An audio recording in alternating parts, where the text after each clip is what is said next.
time for another Spanish-fabulous episode of The Don and Mike Show. And today we shall witness an earth-shaking discovery. Don Geronimo, Mike O'Mara. Oh, who are you guys with? NBC, CBS? Radio God. You gave up jobs with security, show business? The Don and Mike Show. We've got a show to do. Come on, guys. We're on the air. Have a good show. Produced by 106.7 WJFK, Washington Superstation. It's going to be a great show. All right, well, good luck. And distributed by Westwood One Entertainment. We should thank our lucky stars. They're still putting on a program of this caliber after so many years. Want to participate in a Don and Mike Show contest? How about this? You or a member of your household can only win once for 60 days. You must comply with any age limitations for each contest. Complete contest rules. Send a self-addressed stamped envelope to the Mighty WJFK, P.O. Box 3649, Washington, D.C. 20007. Thank you, and God bless. Don and Mike, there'll be no mollycoddling. Stay tuned for your chance at $500 for naming the secret sound. Only on the Don and Mike Show. Everybody loves Don and Mike. Number 1, Arbitron rated. The Don and Mike Show. Everybody loves Don and Mike. Last time on the Don and Mike Show. From the XFL, Mr. Vince McMahon. I don't think this is hype, but it's just I have some thoughts on the XFL, if you don't mind me brainstorming here. Have you thought about perhaps, and this is just I'm just throwing this out, and you're the man, and you can tell me if you like the idea or not, but have you thought about maybe letting the players carry weapons? No, actually, I haven't. The Don and Mike Show. For all you good, moral, Christian people who are complaining that breasts and vaginas are obscene. Hey, don't complain to me. Complain to the manufacturer. Okay? And although Jesus told us not to judge, I know you're going to judge anyway, so judge sanely. Judge with your eyes open. What do you consider obscene? Is this obscene to you? You can call Don and Mike anytime, toll free at 1-877-365-3636. That's 1-877-365-3636. They're ready to believe you. Okay. Hi, Don and Mike. Hi.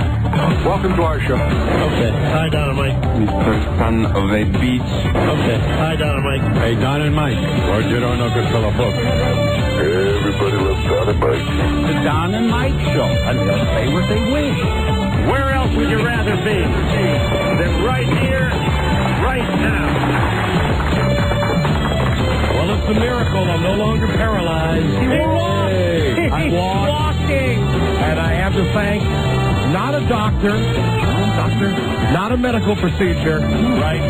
But I prayed, good for you, John, to the Son of Christ, simply a carpenter. Oh, and I screamed his name yesterday when they were... Oh! Bill H. Hochberg! Ladies and gentlemen, please welcome Rob Spiewak. Take it away, Rob. Today he wants to be called Bill O. Hochberg. Bill O. Hochberg. Good afternoon, Mr. and Mrs. Aretha Franklin and all the ships at sea. Hey, they'll shamrock your world and have you doubling over with laughter. It's Don Geronimo and Michael Mick O'Mara. All right, and thank you, Rob. Hello, and thank you for listening, everybody. A new episode on Friday, March 16. Now, really, tomorrow is St. Patrick's Day. You know that. We will be celebrating it momentarily with a free outdoor concert featuring the Irish Rovers, directed by Master Mike O'Mara. Yeah. I believe that 3 of 4, your 3 tenors today. Yeah, the 3 tenors. Very good. The Irish tenors will be Dennis, Tom, and Homo Joe. I think it's going to sound fantastic because I know Homo Joe can't sing. Cheryl the Big Dyke was unavailable to make it, and Mr. Forty doesn't have a car right now. And for an aspiring rap star, right, I'm surprised that he doesn't have a nice hoopty. Yeah, I would think he'd have some Hot Wheels. Well, the last I heard, he was going to try to go to U-Haul and rent a vehicle. Now, if it was me, I'd think Avis, budget. Yeah, U-Haul. Was he going to rent a truck? I don't know. Weird. So who knows if Mr. 40's going to make it on time or not, but either way, well, you made it. That's the important thing. Yeah. Oh, and barely. Today, they're going to be singing When Irish Eyes Are Smiling. The unicorn. The unicorn. That, true-la-la, true-la-la. Tura Lura Lura, Don. Right, that one. Right. Tura Lura Lura. Also, Danny's Boy. No, Oh Danny Boy. Oh, Danny Boy. Oh Danny Boy, the pipes are calling. You know, something tells me we're not going to be able to stand to hear them sing all these songs. I think they're going to do a fantastic job once I whip them into shape. We've got that one, oh, I would walk 500 miles. Yeah, they're Scottish, though. Well, close enough, Mike. We got Jump Around. And we also have Green River. Green River. And Green-Eyed Lady by Sugarloaf. Dun, dun, dun, dun, dun, dun, dun, dun, dun, dun. Oh, Green-Eyed Lady, lovely lady. Who knows how far we're actually going to get in the show with this concert. It will be happening momentarily. It's going to be so good you're not going to want to stop. The microphones will be set up outside on the grassy knoll outside the Don and Mike World Broadcast Headquarters. I'm looking forward to it. I know you are. You know I'm going outside, don't you? I know you are. You already know that I'm rubbing my hands together. I'm looking forward to it, you know, conducting those wonderful voices of Tom Gavin, and I just don't know what Tom Gavin is going to do with his lyric sheet. I'm really not sure. We're printing the lyric sheets up for them right now. Mm-hmm. And I guess the concert's in the next break. The engineers are they all dressed appropriately? Oh, who knows if they're dressed, if they were really dressed appropriately, they would be dressed like the Lucky Charms leprechaun. If they were really dressed appropriately, they might be wearing white hospital gowns. But I could have gotten them a couple yesterday. I could have swiped them a couple yesterday. Well, I will tell you that when I came into the office today, because I came in a little early today, for knowing Don was sick. Yeah. I'm sorry. Came in later than you normally. I know. Normally Mike arrives late. That's the deal that we have that always works. I get here early and it set up all the crap, and Mike comes in. But normally we have a half hour, 40 minutes where we can chat. I don't know what happened to me today, man. Today I'm sitting there, with my insides exploded. I'm looking at the watch and I'm going, well, 2:15. All right, 2:30. Sure. All right, 2:40. Okay, 2:45. Oh no. I came in about 2:47. Yeah. And because I was downloading these 3 songs. That's important. That's why I was late. I swear to God, that's the reason. Well, I just remembered I got out of the shower and I remembered I hadn't done this, and then of course it turned out Homo Joe, being the organized gay man that he is. I told you, homos are organized. Yeah. God damn it, give them this. They like it in the butt. Right. They like to feast on the yeast. Sure. But homos are organized. You make friends with a homo, it's like making friends with a walking, talking Palm Pilot. Absolutely. He is so organized. He's got all the songs we need. Robbie, how many songs did Homo Joe give you the lyrics to? He didn't give me any, but I know he gave Charlie a lot. Yeah, like 20 different Irish folk tunes. But for my money, Don, there are only really 3 songs that we need to worry about here. 3 songs that I like. Rob's got some great ones on there. I mean, that I think. But my favorites are Wild Rover, which is the No Nay Never song where everybody claps together. Then you've got The Wearing of the Green. I don't know any of these songs. You'll know them if you hear them. Both these are, and then of course, the one that you hate more than anyone in the world. The single Irish song you hate the most, Danny Boy, which, I wasn't going to download until I saw the lyrics and the tear rolled down my right cheek. And I like Danny Boy, but I only like the version of Danny Boy by Elvis. Well, it's a great version that Elvis does. I mean, it makes me quiver.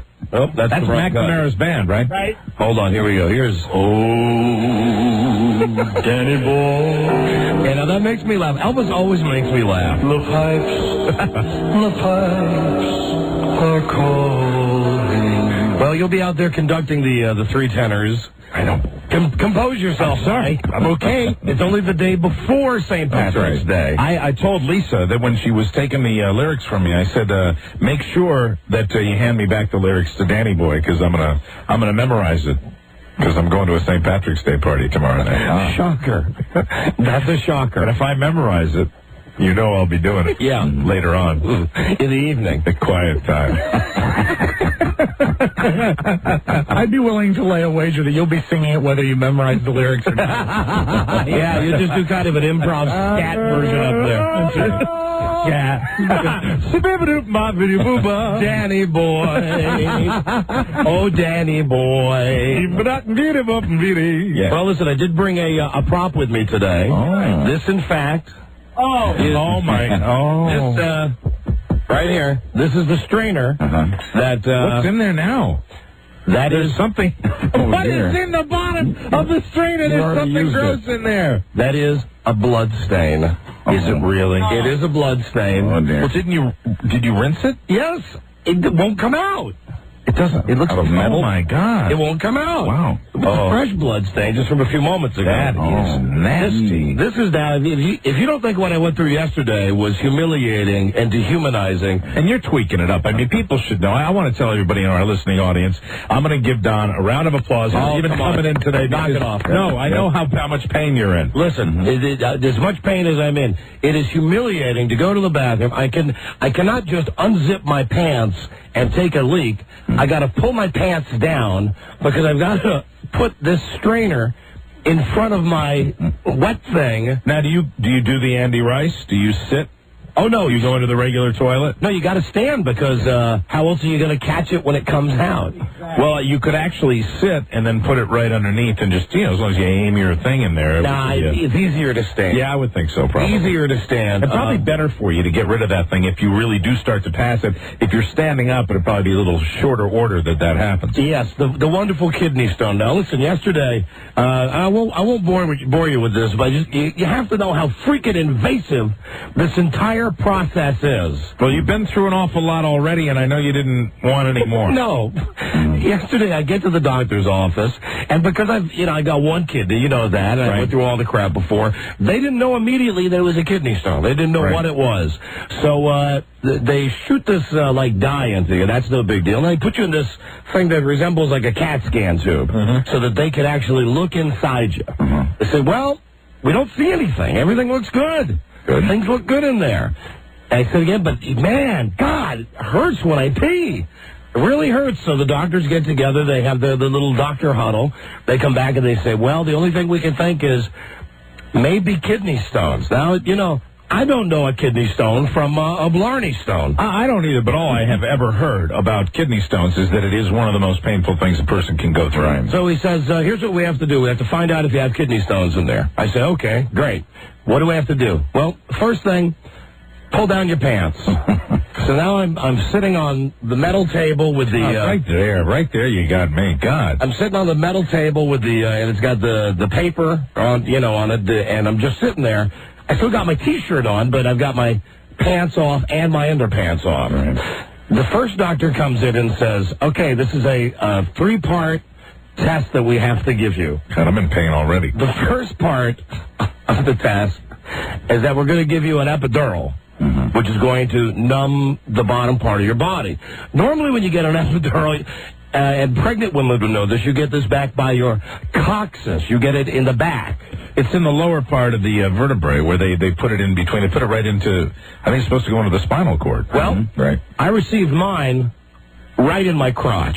God. I mean, not on the twig or the berries, but just a scant 2 inches away. Oh, my God. Okay, so they do that, and you know me, low tolerance for pain anyway. I'm screaming, I'm dropping the F-bomb. Really? Were you letting go of the Yeah, I was. It was awful. Then they come over with the 2 needles.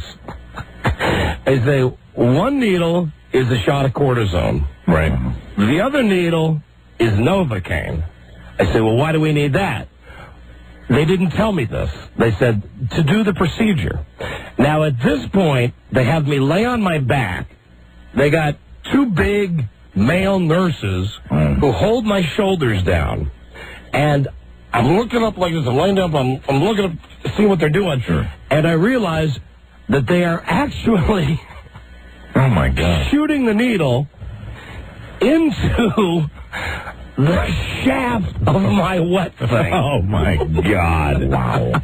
Now, had you already been given the first needle for the epidural before they did that? Yes, I did, and they said that would pretty much numb me up, but it didn't. You still felt the pain of the shot. And I don't know how much of that was psychological and how much of that was real, but that was nothing. That was nothing compared to the next thing, because then they said, we're going to let you sit for about 15 minutes. So they give you both the cortisone and the Novocaine in your wet thing? Yes. Oh, my God. After getting the epidural shot. So I'm sitting there for about 15 minutes, and my legs are starting to get tingly. Right. And I'm starting to feel the effects of, not feeling anything below the waist. Right. They come in, they say, can you feel the drugs taking effect, the Novocaine? And I said, yes. And at this point, a doctor, and I know they're doctors, but this is just so gross. He actually puts his hands on my wiener, and he says, and he's moving it left and right, and he says, hey, can you feel that? Oh, God. And I said, no, can't feel a thing. Wow. That is a wow, Buzz. We both can say wow at that thing. And he said, okay, now we're going to do the procedure. And at this point, oh, my God, they bring in a tube. Now, it looked like a glass tube. I'm positive they wouldn't put a glass tube in there. A glass tube and a hammer. But they come in with a glass tube and a hammer and a loan shark. It was very similar to this, you see this Slurpee straw that I have? That big? That long. That long. Not as wide. Not as wide. Okay, thank God for that. So it's a very long straw. And I realized what they were doing was opening up the one eye. Oh, my God. And inserting this thing inside me. Oh, my God. And, why they're doing this, it's beyond me. I'm trying to figure out what the hell's going on. And all of the doctors, now, I'm sitting on a table. Yeah? I'm lying down on a table. I've got this straw, or whatever this thing is, coming out, so I may just spit out your water. I got this straw coming out the end of my wet thing. Excuse me. This is true. Yes. Oh, I just spit Diet Coke all over my shirt. Some of the doctors are coming by and looking at it, like it's going to tell them something. As far as I can tell, it's a tube. Oh, my God. And it appeared at one point, this is not what they were doing, but I thought that they were actually, like, squinting their eyes and trying to look inside this tube. Right. But as it turns out, what they did was they hooked that tube up to another machine, and all of a sudden on a screen, you could see what was going on. Well, how far in do they go with that thing? Pretty far. I mean, if it's kidney stones, they got to go up and pretty far. Like take a peek in from your pee-pee to your kidney. Okay, well, I'm telling you, take a look. The length of this straw is about, what was that, about 12 inches? Right. A little more than... Yeah, about a foot. That was about the size. And when I looked down at the end of my wet thing, there was only about that much that was showing. Which See, what I think they do is I think that they use that as the conduit for their little fiber optic camera to go in there. I think what they do is they use that. I don't know if I'm right about that. Well, I don't know. They use that and then they actually go further in with a little like fiber optic. Well, they had something because they turned on the little monitor that looked like Doppler radar. Yeah. And at this point, they're moving the stick around. They're very gingerly. They're moving this thing around, and I'm not feeling it, but I'm seeing it, and I'm realizing what they're doing, and it's just... Is anybody relaxing you, like saying, hey, it's going to be fine, or are they just dying? No, they were nice. They were very nice, and I was very uptight. Right. And then they say, okay, now we're going to remove it. And, they gently removed it, and they told me, congratulations. You have... one, maybe two kidney stones. Oh, my God. That are probably mainly made up of calcium, but also scar tissue from this surgery that you had. Surgery that I had 4 months ago. Well, that's got to be good news, though, because, that's not as serious as, even though it's painful, not as serious as it could have been. Right, so I'm sitting there waiting for the miracle, either the miracle drug or the miracle cure. For the miracle of birth. And he says to me, well, here's where we stand. If they were so large that you could not evacuate them, we would electrosound them down and get them smaller. That's what they do. It's like almost busting up a meteor. Right. However, these apparently are just the right size, just big enough to be excruciatingly painful, and just small enough that you'll be able to pass them. Yes. Lucky you. Yes. And as I think I told you yesterday, is that they're pretty sure that some of the sides will be sharp. Yeah.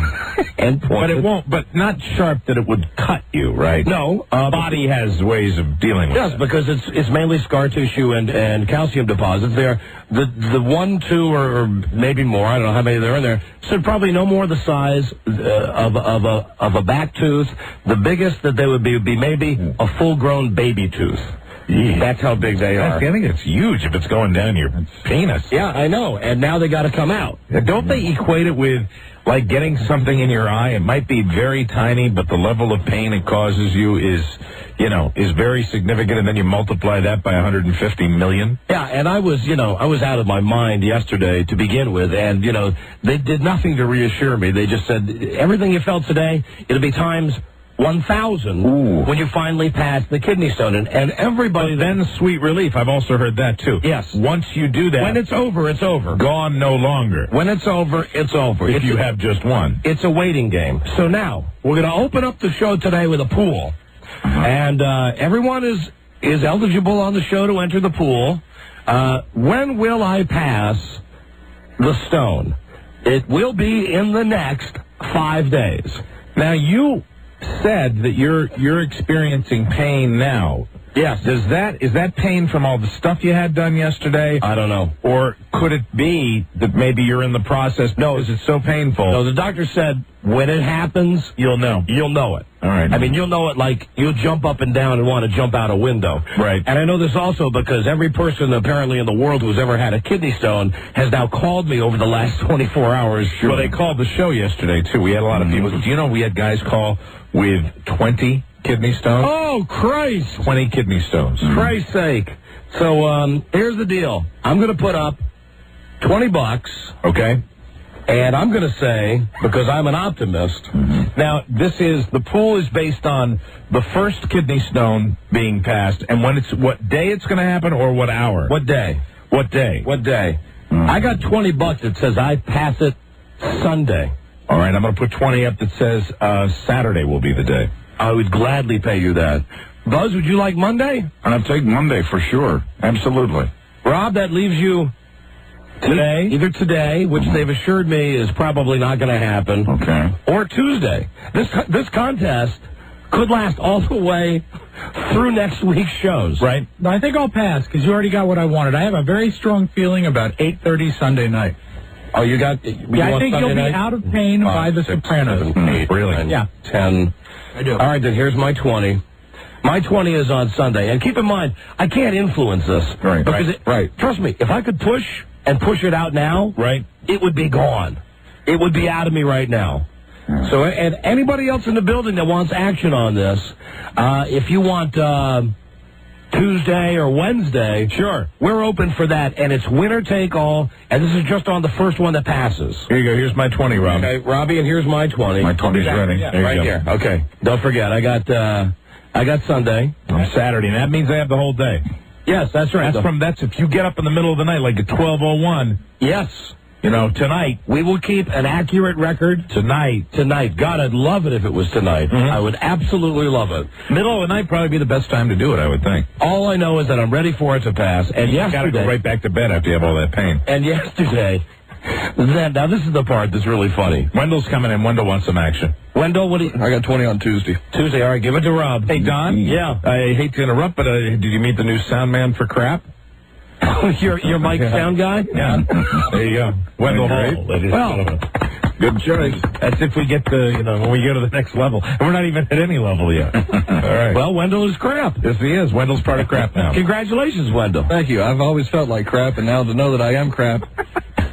Well, anybody else out there, I guess Wednesday's the only day that's open. Wednesday, and that is the limit, right? Wednesday is the limit, or it could go past Wednesday. It could go to Thanksgiving. Right now, who knows? That's the thing about it. It's an inexact science. Right.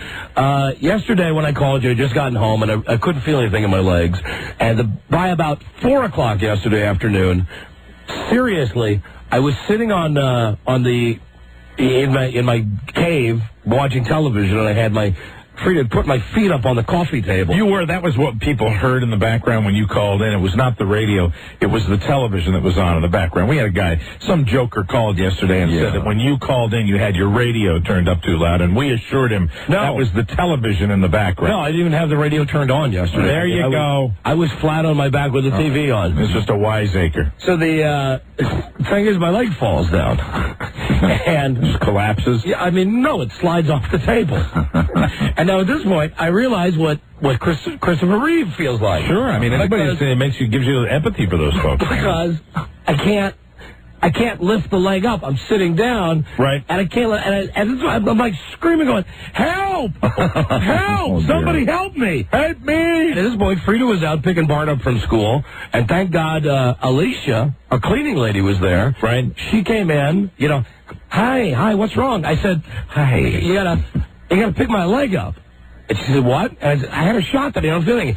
Pick my leg up and put it on the coffee table. Oh, no. And I don't know if she thought that this was some kind of ritual or something. Right. But God bless her. She came over, picked the leg up, put it on the table. You could not move your leg. I couldn't move it. Sure.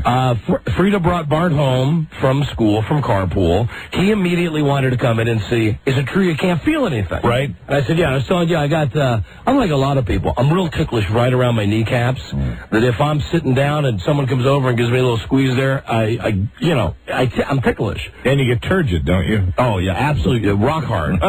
So Bart comes over and he says, well, let me check this out. And he starts squeezing my kneecaps. And I said, son, I feel nothing. I absolutely feel nothing there. And then he started doing this. The karate, the little like he's giving me a mini massage. Then he went into the kitchen and got a hammer and some nails. He was loving it. He was loving the fact. He said, look, nothing. He called Frida, look.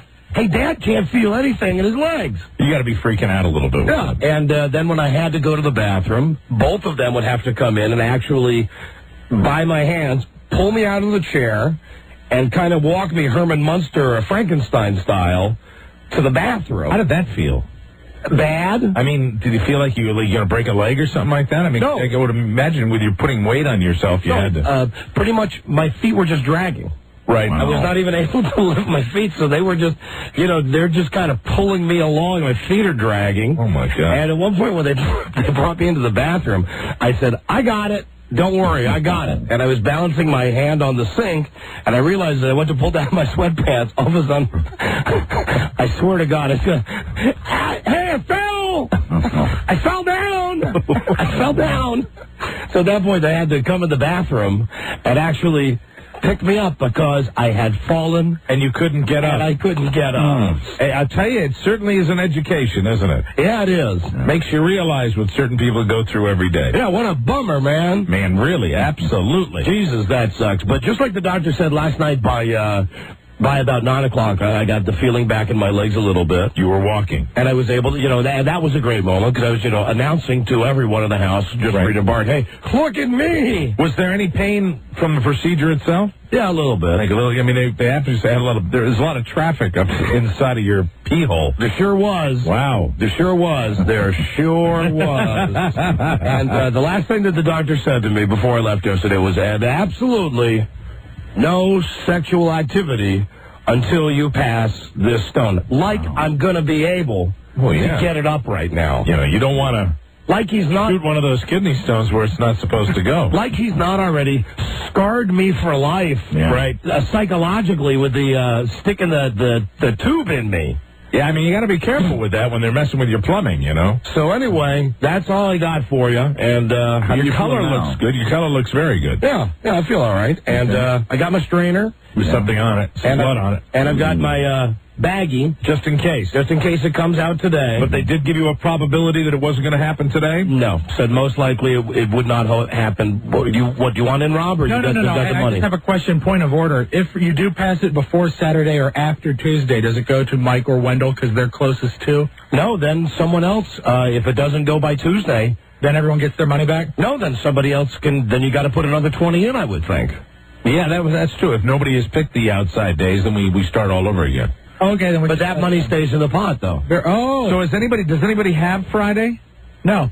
Well, God, somebody ought to take Friday. I mean, I saw how much pain he's in, folks.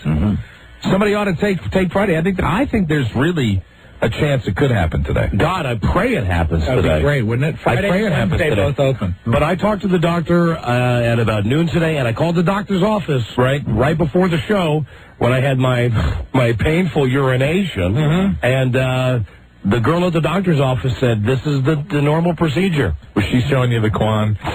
She wasn't giving you what you were looking for. 3 to 5 days. I could tell. I heard one side of that conversation, and it was just like you were telling her about your discomfort, and she was kind of just going, it's matter of fact. Yes. And it's just the way everybody deals with it. Stop your whining. That's right. No special treats for you, radio boy. There you Listen, go. anytime anybody gets a kidney stone, this is what you do. Absolutely. You just wait for it to pass. Aye. So the money is there, and hopefully we will do better in the kidney stone pool than we are doing in the dog and baby pick, the NCAA team of 64. Because I'm glad you're here, because yesterday I tried to decipher that thing and I couldn't even read it. Okay, here's what's going on so far. What do the X's mean? Hallelujah. And we're Thank you very much. Because I know that try to decipher that. The baby or the dog picked Monmouth, and they lost to Duke. Yeah, but, well, I don't know that Charlie's updated that, but I know that if the X is, that's eliminated all the way through. Because you see how we, Christ, let me just tell you what the baby got right. The baby and the dog. Actually, the first round is the dog's picks. Which one's the babies? The dog got 1, 2, 3, 4, 5 right out of... Ladies and gentlemen, Charles Loring Broyhill. How many goddamn games? Can you decipher that for me? Yeah. See where I wrote the 7 on the bottom? Oh, the dog got 7 right? Yeah. Out of how many games? 16. 7 out of 16. So almost better than 50%. Almost 50%. No, it's worse than 50%. It's almost 50%. Oh, it's almost. Yeah, I'm sorry. Well, see, this is why I hate math and all that crap, Charlie. And the dollar sign in front of it. And the baby's pick of Wisconsin to win the national championship has already been screwed. You think if I put a dollar sign in front of it, I'll do better? Yes, I do. However, we still have a chance for 3 out of the final 4 from the dog and baby because Kentucky's still alive, right? Providence hasn't played yet, and Arizona hasn't played. Well, that guy that's going to shave his head if one of our teams makes it to the Final Four called yesterday, already gloating because Wisconsin had been eliminated. He was all happy, saying, he's not BFD. He's the big Maryland guy. And what's Maryland doing? Is Maryland out, or is Maryland still? They won. That's one of the ones that the dog got right. Okay, but our Final Four, as far as eliminating, we eliminated Wisconsin, but Arizona, Kentucky, and Providence, they're still in it. Those are the teams that we want to watch this weekend. All right, I'll follow them closely. So that's the latest on the dog and the baby thing. Now I got a message here that I want to give to the good people at the National Cherry Blossom Festival. Oh, good. Okay, I got an invitation in the mail to the here in D.C. the National Cherry Blossom Festival is a big deal, huge deal. Oh yeah, beautiful. It's a huge deal, and I get this thing in the mail that says they request your presence. Request the pleasure of your company at the National Cherry Blossom Festival Gala 2001. Mm-hmm. Right, it's like a mover and shaker thing. And I'm looking who's going to be there. First Lady Laura Bush. Right. Some dude, ambassador from Japan. Willard Scott from the Today Show. Wow. All these important people. And I'm looking at that and I'm thinking, you know what? Hey, doing a show in D.C.'s finally paid off. Yeah. Sure. I show this to Frida and I say, honey, we're going to this. It's a big deal. She says, okay, well, where's the form where we send back that says, yes, we accept the invitation? And it's on this card that it says... Here we go again, of course.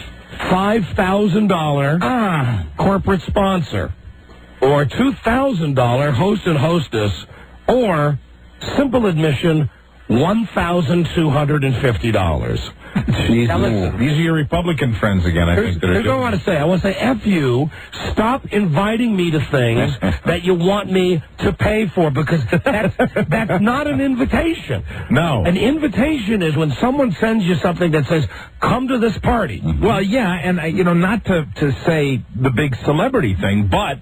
Normally, when we get things like that, it's because they'd like us to participate. If I get it, it's for a golf tournament. We'd like to have you participate, and they don't mention anything because they just want to have you there. They want to have you because somebody who's in the media, it's important to have them at something like this. You're getting that like they would send it to, some executive. Well, they can kiss my ass. I'm not paying $1,250. I don't care if Katie Couric is there and she's diddling herself up on stage. I'm not paying that money. You shouldn't. I'm not. So listen, National Cherry Blossom Festival Gala, kiss my ass. and, you know, for my money... We wonder why we're never invited to things. An invitation is something that says, please come. Right. An invitation is what this is. Well, Willard's not ponying up any money. And then inside, that's where they stick you with the little fancy card that's got stationery and got your name on it. And where you're supposed to send back. Sure. Hey. What is it, a black tie thing? Yes. Yeah. Thanks for inviting me. Gee, here's $10,000. I'd like to come to your party. See, if you were really invited because you're who you are, you would have gotten something many, many weeks earlier asking you to be there so they could put you in the program. Right. I mean, so it's obvious. I'm fine with the fact that I'm not who I am. You know what I mean? I'm fine with the fact that I'm a schmuck disc jockey. We don't get invited to really anything. But don't you ever invite me to anything again that has a hidden secret envelope that tells me you want me to pay. I mean, if you want me to pay, put it right here in the middle of the invitation where it says nothing about we want $2,000 from you. You know, I know we do this radio show, but the old days we used to at least get invited to a couple of things a year that were Washington things, and we have been, I think, for the better part of a decade, ignored, pretty much boycotted by any major charity function in this town. Well, I'll be damned. I'll be damned if I'm going to pay that money. So please, I wipe my bung with that. Okay, get out of here. Stop sending me that crap. I did tell you on our last show, I think, that Brett Conway had called me over the weekend. Right. Yes, said he was maybe coming back to the Redskins, and he, in fact, signed with the Redskins, and he is the new Redskins place kicker. We have a friend on the Redskins again. That is a good thing. And I don't know if it's going to be today or if it's going to be someday early next week, but he's going to come on the show. Is he going to come in? Yeah, he's going to come in because, as you recall, when he was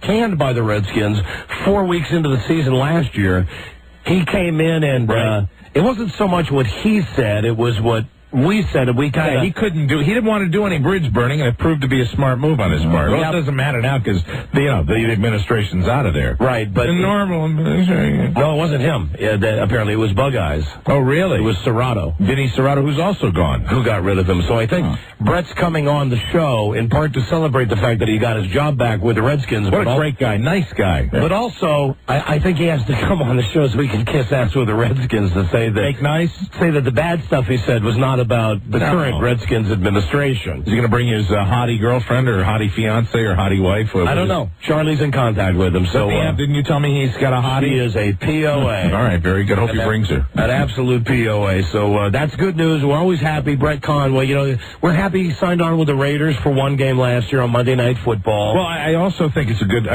take friendship out of it. It is a good move for the Redskins because I think he's a very successful field goal kicker when he's healthy. Yeah, he certainly is better than the one-legged schmucks they had trying to kick field goals last year. Jesus Christ. Absolutely. And the way that team looks, I don't see them getting a lot of touchdowns this year. Now they're going to need a good field goal kicker. I see them getting a lot of field goals. Because, when they finish middle to the bottom of the pack this year, they're going to need somebody to put up the 3 points. Well, who are they going to throw the ball to? All the players have left. It's a really different team. But you know what? I like that because there are no expectations this year, and maybe this means they're going to go further. Well, anyway, congratulations to Brett Conway. That is great news. Is this Mr. 40 on the line? I think it's on the screen. He's on his way down. Hello? Hello? Nope, not Mr. 40. Not Mr. 40, but I'd like to give you a little piece. Well, not a little piece, but you need to have your overnight bag ready, like when a woman goes into labor. Why is that, honey? To have your bag ready. My husband has a history of kidney stones, and never one of his has been larger than a piece of sand, and he's screaming morphine. I have to take him to the hospital. Well, the doctor said... If they tell you it's the size of a baby tooth... Yeah. Oh, my God. Well, they didn't say to me I had to go to the hospital. They said you pass it, you catch it in the strainer, you put it in the bag, and then bring it in the next day so that they can do their tests on it. No. Have you ever examined the possibility that your husband might be a total wimp? Well, sure. Does he have a low threshold? Yes. That's why he he just goes in there and just sticks his arm out and said, give me the morphine. I mean, he's not an addict or anything either. I mean, he only has them like every 3 years, but hey, you know what? That's the only thing. And that's another thing I'm pissed about. Is that yesterday I said, hey, well, where's my Matthew Perry pill? Right. You know, where's my Mike? And they said, would do no good to give you anything. Oh, when I heard yesterday they were talking about yours the size of a tooth, I'm like, no way. I'm not kidding. And when he finally did catch his, it was real small, like size of a piece of sand, and it was very jagged. And the jagged, of course, is what cuts you up on the way down and everything. Wait, ma'am, it doesn't cut you up. Well, no, not cut you, but I mean, as a jagged, it scratches you. And Don is going to, you're just going to be gushing blood. I'm going with what my doctors tell me. I appreciate the fact you're calling. First off, maybe your husband has a small penis. Well, I don't have a small penis. I have a gigantic penis, so there's plenty of room for, frankly, I could get a grapefruit out of there. Wow. If I had to. There you go. Okay, well, just have your overnight bag ready. I will. I'll treat it to be ready. Thank you, but I go with what the doctor said. Catch it in the strainer. Well, your wife will be ready all weekend to take you to the hospital if you need to go. That's right. She'll be up at the beach. It hasn't slowed her down. It hasn't slowed her down. She has the plans in place. Right. To go to the beach with her girlfriends this weekend. They're going out tomorrow night for St. Patrick's Day. But because she loves me, right, she's coming back late Sunday night. Oh, very good. That's great. Hello, Don and Mike Show. Don. Yeah. Passing that kidney stone is nothing. I've had one. All you got to do is drink a lot of beer. It'll break it right down. Didn't feel a thing when I passed it. So you get them both ends of the spectrum, and I think it's probably going to be somewhere in between. I'll go with what the doctor said. Yeah. This is going to hurt, but you do it at home. It's no problem. Hello, Don and Mike Show. Oh, Danny boy, the pipes are calling. Is this the Cheryl lady? From Glen to Glen. Yeah, you know how I know it's the Cheryl lady? It's the Cheryl lady because she never listens. Cheryl lady? Cheryl lady. The summer's gone. Cheryl lady. All the leaves. Cheryl lady. That's not all the leaves are dying. All the flowers are dying. Tis you. Hey, Cheryl lady. Oh, and I must buy. Cheryl lady. But come ye back. Don't give her don't indulge her. No. Don't indulge her. She is only allowed to call as Cher. Right. Only as Cher. Hello, Don and Mike Show. Hi. Hi. I want to know I just got DirecTV, and I want to know which one had the best porno. What channel? 596. 596. 596, and which one's that? Vivid TV. 596. Okay, thanks. You're welcome. Bye-bye. Double feature, $11. Hello, Don and Mike Show. $10.99, actually. Hey, we are doing some good when we do that, because, that's a guarantee. That's a slam. Hello? That guy's about to go enjoy himself. Hello, you're on the air. Yeah, Don and Mike, please. Yes, you're on the air. Okay, I passed the kidney stone myself, and I just want to say I'm fairly well endowed myself, as well as Don. Thank you. And, it was about the size of my pinky, and I did secrete some blood. It did have a jagged edge, like the lady said before. It's not a non-painful thing, but it didn't feel too good. I mean, it's not like ejaculation. It's not that good, but it feels all right. It's not a bad thing. The size of your pinky?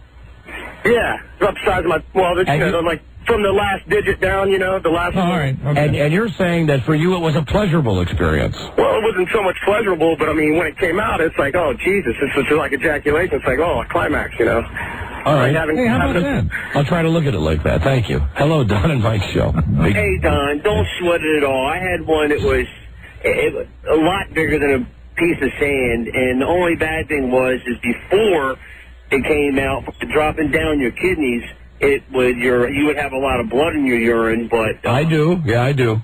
Right, you're real yellow? My urine? Yeah, it was my blood count was real high in my urine, but Dark it yellow. wasn't actually red, but the blood count was really high. Anybody want a sandwich? My urine is mainly red these days. Well, now, I didn't have any of the discoloration in it, but I passed when it was huge. I mean, when it hit the strainer, it went clunk, and it did not even hurt at all. Buzz, do you have your soda can over there? Buzz says... Okay, you tweaked it up a little bit. One more call. We got a break. Hello. Hey, Don and Mike, how are you? Hey, buddy. Hey, you drink grape raspberry juice. And what that does is it helps break the kidney stone off, but also it gets it kind of floating around a little bit, and it might, might help pass it a little bit quicker. I appreciate all of this advice. You know, my doctor has told me to drink lots of cranberry juice. Right. Cranberry juice. Cran raspberry, cran grape. Yeah, exactly. Because it's acidic. You know, it might be good in a lot of olive juice. It should help, so. Olive juice? Oh, that's one thing I did ask the doctor. I said, can I drink? And he said, absolutely. Oh, he wants you to, probably. Oh, good. Yeah. Absolutely. That'll dull the pain, too. Knock yourself out. Sure, have fun. Get a good one. Happy St. Patrick's Day. Hello, Don and Mike Show. Yeah, I want to... Hello? You know, if it's anything like ejaculation, I could have like a BB gun down there. Yeah, right, absolutely. Put somebody's eye out. Could line up a bunch of those targets and stuff. Break your television screen. Hello? Hello? Hi. I think I might have something that would help. There you go. I just passed one. Your next door neighbor's window breaks. What the hell was that? Whoa. Oh, my God. Yeah, that's what it'll be. Hold on, we got it. Just a second. I'm gonna. Oh my God, I'm out on my deck right now. I'm taking a pee on my deck. Whoa! Wow! Broke the window. Oh, that's a relief. Hey, listen, what? Because we got a break. How about that Kathy Lee show on entertainment television that's going to be on at 9 o'clock this Sunday? We will have a full recap of that for you on Monday's episode. Oh, good. I don't want to miss that because I love to hate her, too. Yeah, well, we're taping it, and it's got nothing but awful, I mean, absolutely butt-crack reviews. Absolutely. Of course, it's Kathy Lee, the no-talent woman. Right. Yeah, Kathy Lee trying to act like she's a drugged-out, boozed-up superstar. And it's got to kill her. That Kelly, is it Kelly Ripa? Kelly Ripa. Kelly Ripa is just such a total television natural. Is so much better than Kathy Lee. So much better. Yeah. So much more at ease with the camera. Agreed, guys. Let's clear the lines now because, Mike, I see your choir is forming outside. I'll put my jacket on, get outside, get ready to do it. Hold on. As a matter of fact, Robbie, where's BTS 1? Hold on. Either one of the BTS. Either BTS 1 or 2? Hello? Now, Dennis, put a sock in it. I'm the choral director, and I don't want you starting without my permission, and I don't want that song leading up. I don't want to overdo Danny Boy. You got me, pal? Okay, I'll put it in the car. Put Cheryl on the microphone. Cheryl? Hey, sexy devils. Hi, baby. She made it. I'm so glad you made it, Cheryl. Me too. Hey, Donnie, how's your wee-wee? It's hurting, Cheryl. Oh, can I rub it for you? Cheryl's out there. Mike will go out there. Hey, Dennis. You know what, Dennis? What? Who's out there right now? Who do we have? Wendell and Cheryl. I just see Dennis and Cheryl. Is Tom Gavin's not here? Not yet. Thank God. Not yet. Well, thank God when Tom Gavin gets here, Dennis might have lost his place in the corral. Oh, okay, Mike. And I'm pretty sure I saw something that said Mr. 40's on his way down. He is? Okay, gotcha. All right, well, Dennis, cool your jets for a sec. Okay, Mike. I'm gone. Okay, gone. Thank you, Dennis. Hey, good luck with your kidney stone. Okay, F you, Dennis. Oh, come on. Dennis is in super obnoxious mode, I can tell already today. Okay, I'll behave. Okay, behave. Please behave. I'm not having any today of that. 877-365-3636. That is the telephone number. We need a caller 100. Now, you didn't tell Mike, you didn't spill the beans, did you? About the secret sound? No, he prodded and poked, and I poked and prodded until Rob's butt was bleeding. Did you put a tube in his penis? I didn't put a tube in his penis. He would have talked if he would have done that. We were very close, though. All right, so I guess everybody still doesn't know except me and Rob. Right. If you want a shot at $500, be the 100th caller now at 877-365-3636. Number 1, Arbitron Radio, the Don and Mike Show. Shut up, Dennis. I'm sorry, but we're not supposed to put butter on the milk duds. You're not supposed to go to the bathroom without washing your hands either. Touché. To the top, please. Swim, my pretty.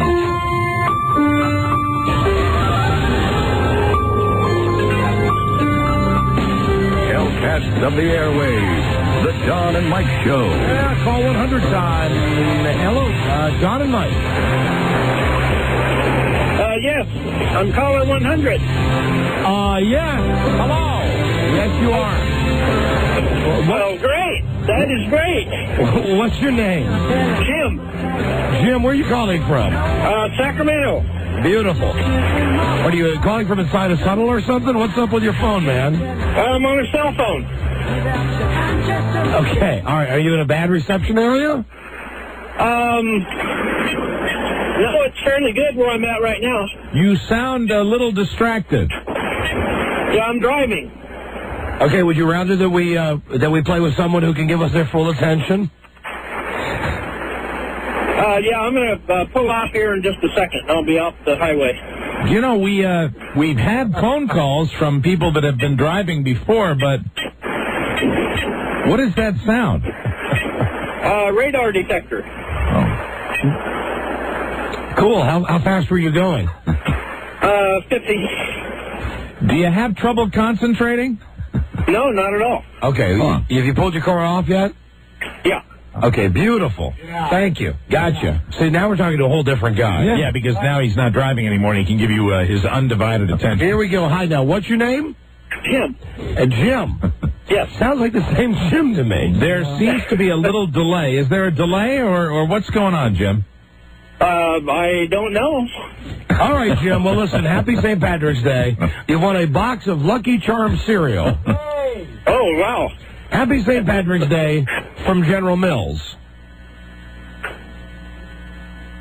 Jim? Yeah. Yeah, I'm still here. Good. Jim? Jim, you're on live radio playing a contest right now. Right. We're going to need you to focus a little better. Jim, you ever, okay. Let me see if I can break it down for you. You ever watch The Price is Right? Yeah, I watched that. There's got to be a delay. There's got to be a delay when we're talking to him on the phone. There's got to be one of the... Where are we calling, Jim? Where are you located? Sacramento. Okay, well, when they call someone down to come up on stage, the person that comes up on stage with Bob Barker, they normally don't just stand there with their hands at their sides and Bob says, how you doing? They wait a couple of seconds and then they go, fine. you got me? Yeah, I got you. Play with me. This is radio. This is a live radio contest. Great, I'm ready. I think it might be the delay on the phone. I really do. I'm going to give him the benefit of the doubt. I think it might be the delay between the ears. But either way, I want to tell you something. I feel so confident, right, that this guy's not going to win the contest. Okay. That you're going to play for $50,000. Oh, my God. Wow. All right. See, now he responds. Yeah, now he's focused. Now he's dialed in. Okay?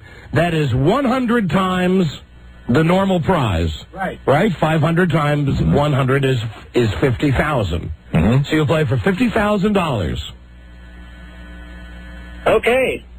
Yeah, it's a delay in the phone. You think so? Yeah, absolutely. Okay, $50,000. Rob, you don't think so? No. It's a shocker. $50,000 right now. You can either take that as a compliment or as a diss. Okay? You can take it as a compliment. You can think, wow, I have the chance to win $50,000. Or you can, think that, basically, I think you're such an empty-headed buffoon. There's not a chance in God's green earth that you're going to win the money. But you're going to play for $50,000. I'll take it. See, this is real radio excitement now. I am absolutely on pins and needles. This is what you have to do sometimes when you have a contestant who lacks the proper enthusiasm. Right. You have to raise the stakes to make it listenable for everybody. So for $50,000, we'll play you the sound now. Give you 15 seconds to think about it. Please don't answer until Mike sings like Joe Pesci. And we wish you Godspeed. Caller, name this sound. There it is. And while you're sitting there, chewing your tongue, think about what you could do with $50,000, which would not be supplied by Main Street Title. Why don't you take your love and shove it up, you big fatty? Yeah! Yeah! Hey, Rob, we need a symphony now. Because this is what radio is all about. Radio is a medium of excitement. $50,000 on the line right now. And you know it's not a goof that if somehow this guy actually does win the contest, we do have to pay him $50,000. Absolutely. But again, I feel I'm on a lucky streak. I've not passed the kidney stone yet. Yep. Come on, lay it on me. What's the sound? The latch of a suitcase. When you undo the latch of a suitcase. See, I could have gone $5 million on this one. No! I could have gone $500 million on this guy. No, not at all. Not a chance. Wrong. Thank you, though. Hello? Hello? Thank you, though. Well, thank you. Thank you. Sorry I missed it. Thank you. Don't forget that every guess is a clue for you. Clue for you. Do you call radio contests a lot? No. Good. Okay, thanks. I wouldn't wish that even on our most hated competitor. That was a difficult conversation. There was something about a delay. Do you often? Can I ask you one more question?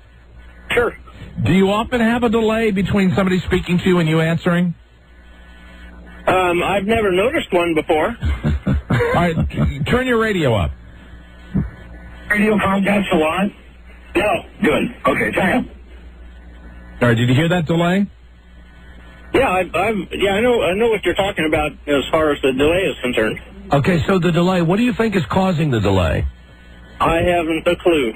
Now, he answered very quickly that time. See, what I was going to do is start actually timing the delay. I think the delay he's thinking about is the digital delay. I don't think he's aware of the timing delay in between the question and the answer. Right. I don't know, but it's very interesting. What is your name? Jim. Where are you from? Sacramento. How come you could not have answered this quickly when we were playing the contest? I don't know. I thought I answered quickly enough. No. What do you do for a living, sir?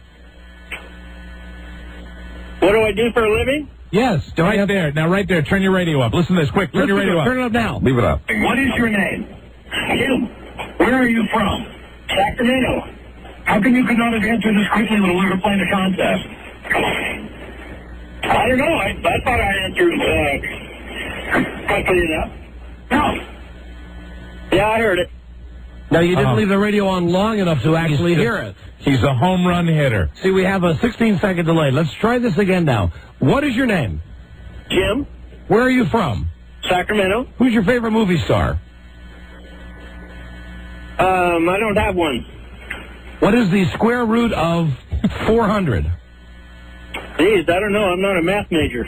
All right, so I think we have determined that we're getting quick answers to some questions and huge gaping holes in other forms of exchange. What is your favorite sports team?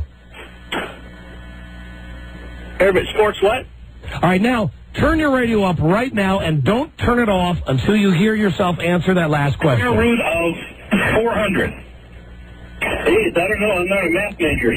All right, so I think we've determined that we're getting quick answers to some questions and huge gaping holes in other forms of exchange. What is your favorite sports team? Favorite sports what? All right, now. Right now. Now, did you hear that? I ran a timer. You had a 3-second pause in between the time I asked the name of your favorite sports team and you came back and said something else. Yeah, I didn't hear the last word that you said as far as what you were asking. Yeah, but you still should have said what before 3 seconds were up. That doesn't mean you're going to hear any better by waiting. We're trying to help you. Help us to help you. This is one of the more interesting callers we've ever had. Again, what do you do for a living? I drive a truck. Okay. Okay, gotcha. Do you meet your deadlines? Oh, all the time. What do you like best about driving a truck? I'm out on the road on my own. All right. It might just be one of those great mysteries, you know. He's a nice enough guy. Yeah. Yes. You know, it's just that we're having a little delay, and we're not sure why. Do you understand what we were talking about now? Yes, uh-huh. Okay, good. So you heard it. Right. And the next time you call, if there is a next time, you'll try to improve on it? You bet. Well, God bless you. Let's do a quiz right now. Try to answer, even if you don't know, every question we ask you now as quickly as you possibly can, okay? If you don't know the answer, a quick I don't know will suffice. Ready? Ready. Did you say wait? No, I said ready. Ready. Who's the president?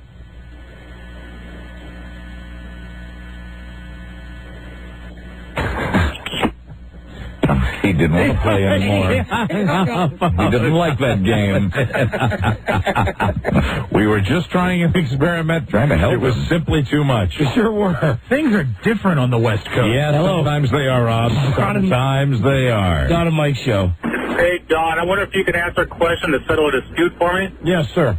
When you called in yesterday from your bed, were you listening to the radio when Mike and Rob picked up? Hey, we just answered that at the beginning of the show. No, I was not listening to the radio. I had the television on. And that's what we said yesterday, and Don confirmed that today. That's why I'm calling. I didn't. Well, no, let me explain something to you. We said that at the beginning of the show today. I was not listening to the start of the show. Whose fault is that? Actually, my boss's. I had to go to lunch. No. Come on now. Your boss didn't make this phone call. Pardon me? Your boss didn't make this phone call. I know. I just got out of the lunch, and I got in my car and called up. So whose fault was it? To call it at 1 o'clock? I guess it was my fault that I'm calling.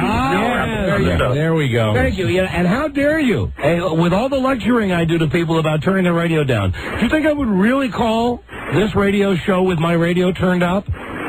I don't know. That's why I called originally when I heard it yesterday. I asked the question. Oh, were you the guy? Were you the troublemaker? Well, my name is Marty. I'm not a troublemaker. It's a simple question. So, Marty, you were the guy that talked to me yesterday about this? Yes. You were Marty the smartass. And Marty the smartass who had his question answered early in the show today. Again, like I mentioned, I did not hear the start of the show. Right. That's why I'm calling right now. Yeah, Right. So Don didn't have his radio turned up. He had the television on in the background, which I said, and I think we all said that yesterday. And then we explained it when Don confirmed it today, and then you didn't listen. Well, and then you called anyway.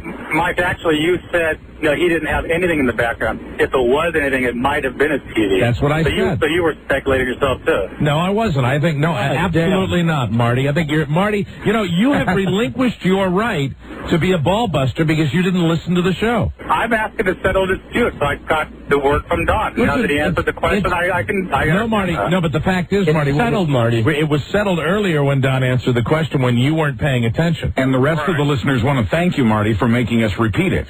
Well, I can tell them they're welcome. You think you're smart, Marty, but you're really not as smart as you think you are. Asking a question it doesn't prove whether I'm smart or dumb. I just didn't listen to the show. It does. That was Buzz. Yes. Oh, hey, Buzz. Can I scoop Buzz real quick on? Oh, sure, go for it. Dale Earnhardt is still dead. All right, thank you. Thank you. Rob, you have anything to say to Marty? I think maybe Marty should take a little more time between the question being asked of him when he replies, and maybe he'll come up with something smarter, but I doubt it. Yeah, he's the opposite of the last guy. He responds too fast. Absolutely. All right, now here's a guy who wants to explain why the other guy was answering the question slowly. Okay, very good. Go ahead, Robert. Hi there. Hi. How are you? Fine, thank you. Either that other gentleman was listening to himself on the radio, or he may have been on a cell phone on the West Coast. Would you roll your window up, please? Actually, both my windows are up. Are you on a speakerphone? No, I haven't. An earpiece in my ear. Oh, one of the earpieces. Would you driving a Ford van and it's extremely noisy. Did I sound that bad to you when I called you last night? No. Would you please speak to us on the regular phone? Sure, hang on. Thank you. God, I hope it doesn't sound like that when I call somebody with that earpiece. Is this better? Oh yeah, market improvement. All right, now what was your theory? My theory was either he was listening to himself on the radio. No, he wasn't until we told him to. Or he may have been on a cell phone on the West Coast, which would have given you an additional delay. Yeah, but he was answering some of the questions immediately, and then there were big pauses between other ones. Or he may have just been stupid. All right, well, thank you. You've been a great help. Certainly, sir. Thank you. Bye-bye. It's a love fest today. I can feel the love. Hello, Don and Mike Show. Hi, buddy. Hey, buddy. Hey, can I have that guy's box of cereal since he hung up? You want it? Yeah, you want his cereal? You got it. Yeah. All right, you got it. Hold on a second. Hello. I have his box of cereal. Hello, Don and Mike Show.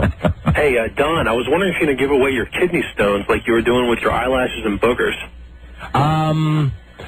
Maybe when I get it back, I got to save it and give it to the doctor for the biopsy. They've got to check it. Do you think they could get it back to you and you get it right out to the fans? I mean, if anybody would want it, I'll ask my doctor. Yeah, I'll give it away if you think there'd be a market for it. You know they want it. I'd be a market for it. I think it'd be the biggest selling item of all time. For Christ, I should go to eBay with it. Yeah, absolutely. Don Geronimo's kidney stone. Hello, Don and Mike Show. Hi, guys. Hey, Don, have you ever passed a kidney stone before? No. Oh, my God. Good luck, bud. All right, thank you. Thank you. Mr. Helper. Thank you. There's love. Hello, Don and Mike Show. Hey, Don, I'll take the quiz. Can I have that guy's cereal? And we already gave his cereal away, sir. Oh, my bad. Gave his cereal away. Thank you. Hello, Don and Mike Show. Buddy. Yeah, hi. Away. What? I'm on the way, buddy. Oh, is this Tom Gavin? Yes, I'm on the way. Well, Tom, you're nearly too late, Tom, because everybody's here. We're going to start the concert in the next break. All right, I'm on the way. Just tell them. Where are you, Tom? Where? Oh, you're on 123, so you're almost here. Yes. Are you really on 123? Yes, I'm on 123 going to Indiana, buddy. That could be the Beltway. Tom, are you driving? I'm taking a cab, buddy. Oh, you're taking a cab. Get a cab. Hey, can we talk to your cab driver? Yes, you're on. Yes, he's busy. He's driving. He's driving. Would you ask him if he has just a moment to speak to us on the radio? Tell him it's the Don and Mike show. It's Don and Mike. What's on to him? What's on to him?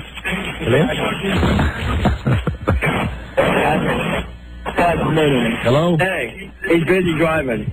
He's busy driving. Doesn't want to be on the radio? Ask him if he wants to be on the radio. You want to be on the radio, buddy? What's your name? What's your name? Mohammed. Of course it's Mohammed. Wow. Tell Mohammed I'll double the fare if he'll turn the car around right now. What? Tell Mohammed I will pay him double the fare if he'll turn the car around right now. Why? And take you back home. Why? No, we're just kidding. I'm kidding, Tom. I'm on the way, guys. All right, Tom. All right, Tom. Fly like the wind. Tom, when the ride is over, make sure you give Mohammed a handshake. All right. I'm on the way, guys. All right. All right. You're in Vienna? Yeah, we're coming to Vienna. We're going to get Dumokin. And tell that knucklehead Murphy to cut it out. Hey, did you hear that, Murphy? Look, there's a bunch of people outside. Tom wants to talk to you. Hey, Tom, look up. You're going to get it when I get there, man. Hey, Tom, is there going to be a fight today between you and Dennis? It might be. Really? Are you mad at Dennis, Tom? Yes, I'm mad what he did down here in Greenville. He hung up the phone when I'm sitting at the desk. Oh, good? Yeah, you did. Tom, would you like to box Dennis today? I'll kick him with my cane and hit him. Irish fighting. Donnybrook. Brannigan. Dennis, how would you feel about fighting Tom today? I'll be sitting down when I'm fighting him. You know, if he wants to fight me, I'll fight him. What the hell? Purely in an exhibition. Hi, Cheryl. Oh, dear. I was thinking we could send someone out to Galleons and get some boxing gloves. Oh, my. And actually let Dennis and Tom actually box. Spar. They've never gotten along very well. Hey, Don. Yeah, Tom. How many people we got outside? I don't know. There's about 20 people out there. I'm on the way, guys. Okay. He's on his way. All right, bye, Tom. I'll be able. Bye-bye. Bye. There he goes. Dennis, why do you hate Tom so much? No, it's not me. It's Tom who hates me. Oh, Dennis, there's hostility there. Oh, yeah, you know, when he calls me 25 times a night, I think that's a little invasion of privacy, don't you think? All right, well, how about an arm wrestling challenge? You could use your one good arm and Tom could use his. No, my right arm is my good arm. I have more strength with my right arm. Huh. Yeah, you're right. Which one has... That's the right arm is the arm without the hand. Hey, I see Mr. 40's here, too. Yeah, 40's here. Mr. 40 is here. Hey, 40. Everybody's here. Everybody turned out. How about our regulars? Yeah. All right. St. Patrick's Day concert. Lying straight ahead. Hello, Don and Mike show. Yeah, hi, this is Pete. Yes, hi, Pete.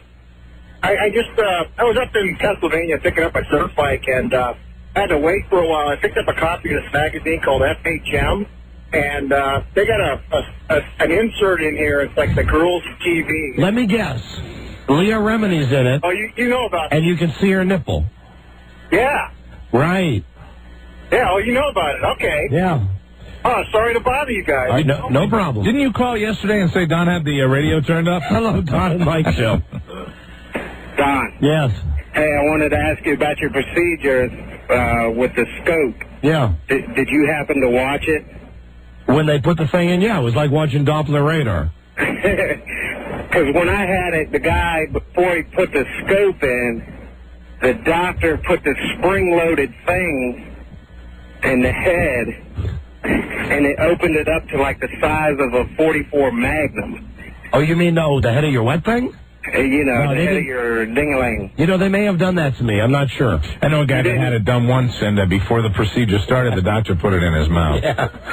Oh, the what thing? You didn't watch it. Oh, they did that with me yesterday. Oh, did they really? All the doctors. After did. you were numbed up, right? All the male doctors. Somebody distracted you. All the male doctors. There you go. It's ready now. Hello. It's Tom and Mike show. Hey, Don. Yeah. Where's Tom? He's on his way. He's in Vienna. He's in Are you Vienna. sure? He's on 123. What? Dennis, what? You're It's raining out positive here. he's It's on the raining way. out here. Oh, hold on. Dennis is screaming from out. He's screaming from outside. Yes, Dennis? It's raining out here. Yes. Okay, just want to let you know that. Thanks for the bulletin. Okay, Don. All right, Dennis. There you go. Bye-bye. Dennis Murphy, meteorologist. All right, Mike, you ready to get your crew all ready to sing? Don, I am as ready as I will ever be, and the rain won't bother me. All right, well, get out there. All right. Get your crew ready. Very good. And may I request for the first song, Oh, Danny Boy. Danny Boy will be the first song on the docket. All right, our special St. Patrick's Day concert is next. Number 1, Arbitron Radio, the Don and Mike Show. This is Scott Thompson saying Don and Mike are gay. Don and Mike are they gay? Don and Mike kick ass, and that's all the way from Scotland. As enigmatic as Buzz Burbank's so-called belly button. The Don and Mike Show. Now listen, on Monday we're going to have the 5, 6, maybe 7 girls who are coming in for the herbal breast remedy. New bust. Yes, New Bust, that's the name of the product. They'll be here on Monday. And Friday, I'm just put the word out right now. Friday we're having our first ever freak show of 2001. Where we give away $1,000 cash. Courtesy of Book of Shadows, Blair Witch 2. So Monday it's the breast experiment, and Friday it's the first freak show of the year 2000. Now let me get my music ready here. Hold on before we go outside where Mike is gathered with all of his fellow Irishites.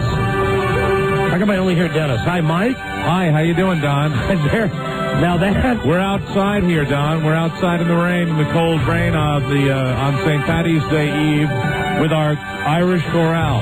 Hey, you know, Mike, as dark and gloomy and rainy as it is out there, yes, it looks just like Ireland to me. It really does, Don. It's got quite an Irish feel, but then again, any place that has grass looks like Ireland to you. I am aware of that fact. Would you like me to introduce our Irish chorale? Yeah, please do. Who do you have in your chorus today? Oh, we've got a wonderful gathering. Of course, Tom Gavin, we are speculating, is anywhere from Bethesda, Maryland to Fairfax. We're not sure, so he has not arrived yet. But let me go right down the line and introduce our Irish chorale. First of all, please say hi to Seamus O'Forty. Seamus O'Forty is here with his Irish ale. Hi, Seamus. Top of the morning to you. Hey, what are you drinking out of the paper bag today? I don't know. Can you hear me? Can I hear you? I can hear you. Oh, I can't hear me. Sorry. Well, what are you drinking out of the bag? Hurricane. Hurricane. That is the drink of choice today. Damn, wow. Virginia 7-Elevens. Gotcha. All right, and next on the line here we have Dennis O'Murphy. We really don't need an O in front of Dennis. It's Dennis Murphy, a good Irish name. Say hi to Dennis Murphy. Hello, Don. How you doing? Doing fine, Dennis. Are you Irish, as a matter of fact? My middle name's Chocolate. Dennis Chocolate Murphy. Yeah, that's interesting. My middle name is Sean, Dennis. Oh, wow. We have another... Oh, twins. Yeah, we have another thing in common. That's right, we're twins. Who else you got? Who else you got out there, Mike? Please welcome number 3 in our group. He's Homo O'Joe. We bid in the morning to y'all. To y'all? To y'all. That's a little southern Irishman. And I'd like to point out that 40 does not appear to be wearing the green today. I went through my closet and I don't have any green belongings. But I wore this because it was on a green hanger. Ah, all right, gotcha. Those plastic assorted hangers, this sweatsuit was on a green hanger. But Homo O'Joe. You get the green mic. I have the green sweater underneath. See you. Yeah, so you don't let me add it. I'm wearing the green. What? So you don't need the green mic. Yeah, no, I don't need the green. Do you want the green mic? What are you talking about? No, you mean right. the covers on the microphone, the condoms that are on the microphones? Explain something. The green mic is the loudest mic. The colored condom.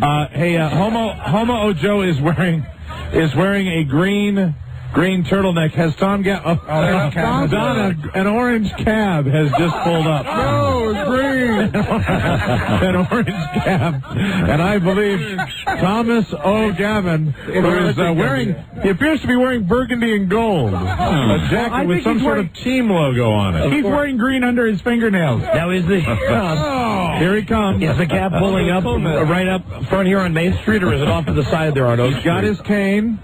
He's coming up here right now. Ladies and gentlemen, I'd like everyone to give him a nice big round of applause as he gets here. He's Thomas O'Gavin. Listen there he is. Yeah, well, they love him, Buzz. Hi, Tom. Do we have a chair for Tom? No. I think Tom will just have to sit on the ground, Mike. Okay. Well, he might get his fanny wet if he does that. I bet his fanny's already wet. I guarantee that's the case.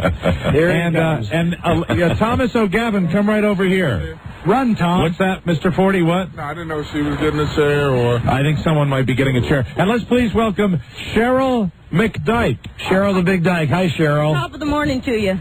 A nice Jewish girl wearing green for St. Patrick's Day. And I would say, I'd like to point out that the two homosexuals are the most green people we have here. They are really wearing the green, which I appreciate as an Irish American. Undies, Mike. And what's that? I even have green undies on today. Do you really? Of course I do. That's fantastic. And here he is. He's finally made his way up here. You know why? Because gays love costumes. Yes, they do. They do. They love dress up. And they love holidays. And Judy Garland. Green. All right, and here comes Lisa with a chair for Tom. Here's a chair for Tom. Mr. 40 is just... I'm sorry, Seamus O'Forty has pointed out that his watch has green in it. All right, there we go. Yeah, I see that, Mr. 40. Tom, can you hear me? Hey, Mike. Hey, Tom, how about a roar for Don?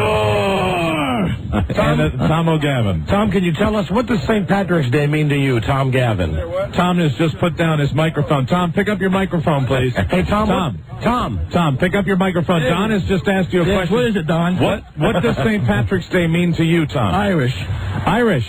Thank God Mike is out there and I'm inside. Yeah, you're lucky that way. Thank God. And I'd only be out here on a special day, Don. It's a special holiday. It's St. Patrick's Day. It means a hell of a lot to me. All right, well, we're going to start with O'Danny Boy. We're going to start. Can we get can someone, hey, Tom, stand up for a second. I'd like to move your chair away from the speaker so we don't get any of that nasty, pesky feedback that we're accustomed to getting. Let's bring it over here. Now, Mike, I'm going to roll the Elvis in the background so y'all can just sing along with it. And you guys, you all have your lyric sheets? All right, first of all, can we tune up with just a little la la la la la la la? Tom, la. Perfect pitch. I think we're ready to go, and we're going to start with the lovely Irish favorite. You're not going to hear a lot of me on this because I'm directing the chorale. Yes. And we're going to start with Danny Boy. Does everybody have their lyric sheet? Yes, I do. All right, Tom, can you read that okay? Yes. I'm kidding, of course. All right, ready? Are we ready? I'm ready. Let me know when you want the music. Well, yeah, cue the music and get ready. We're going to sing along with Elvis. Ready? Oh, Danny Boy.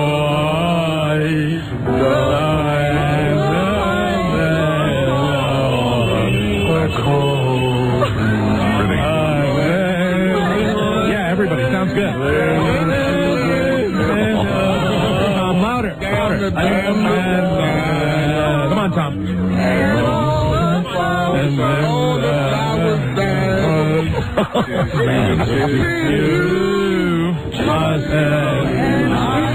All right, everybody else quiet. Tom Gavin solo. Go, Tom. Go.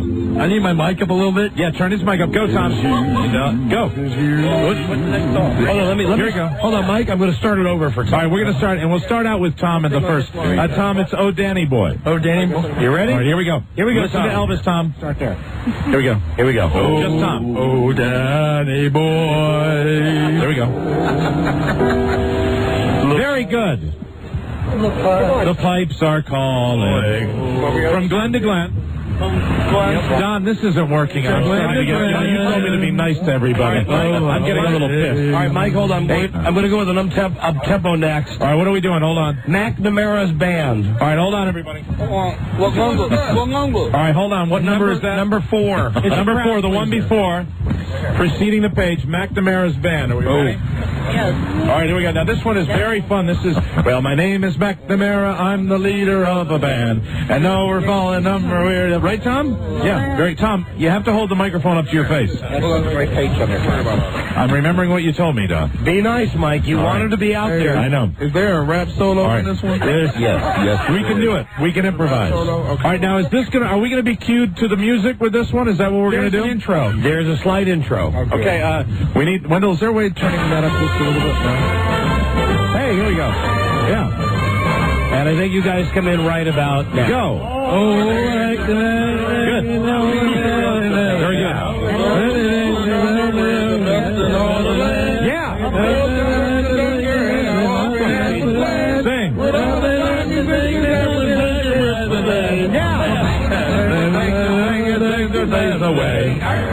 Everybody. Louder. Yeah. I'm not hearing you. Dennis? No participation, Dennis. All right, I'm sorry. Can we start it over again, please? God damn it. How about the unicorn? All right, let's do the unicorn. What number is that? Number 2, song number 2. This will be good. I don't think we're good singers. Excuse me, I would like to tell the chorale something. Chorale meeting. All right, do you all hear me? I don't care if you don't know the lyrics. We're all singing loudly. Okay. All right. Absolutely. You know, that was funny because Mike just had like a little huddle with them. Yes, he did. Okay, are we ready? Can we all, Dennis Murphy, participation? I will. All right, thank you. Mike, which page are we on? I know. I'll be nice. Page 2, Tom. Okay, Tom. With people. This one's called the unicorn. Okay. Very good. Are we ready for this? Yeah. I'm ready. Go ahead. Yeah. Here we go. Turn the bass up. Happy St. Patrick's Day. Go. Very good. Sounds good. Oh, there was that's right. Louder, please. Yes. Verse 2. Hold on. Here we go. Now God sees the living and he days louder, please. A little higher, Dennis. Roar, Tom. Goddamn. Roar.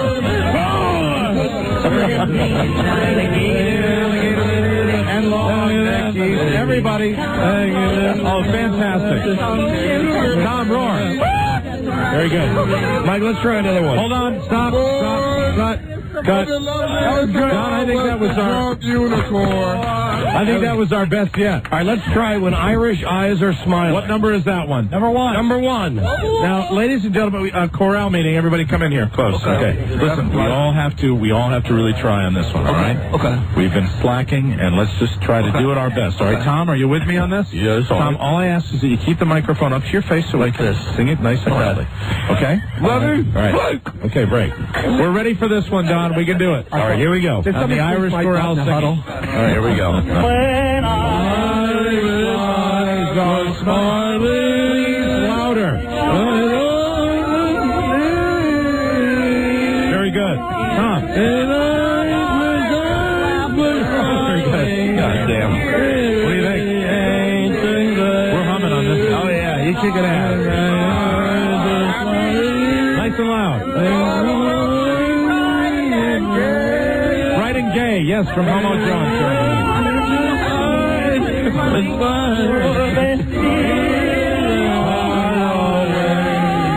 Very good. All right, cut. Now, cut. Hold on. Cut.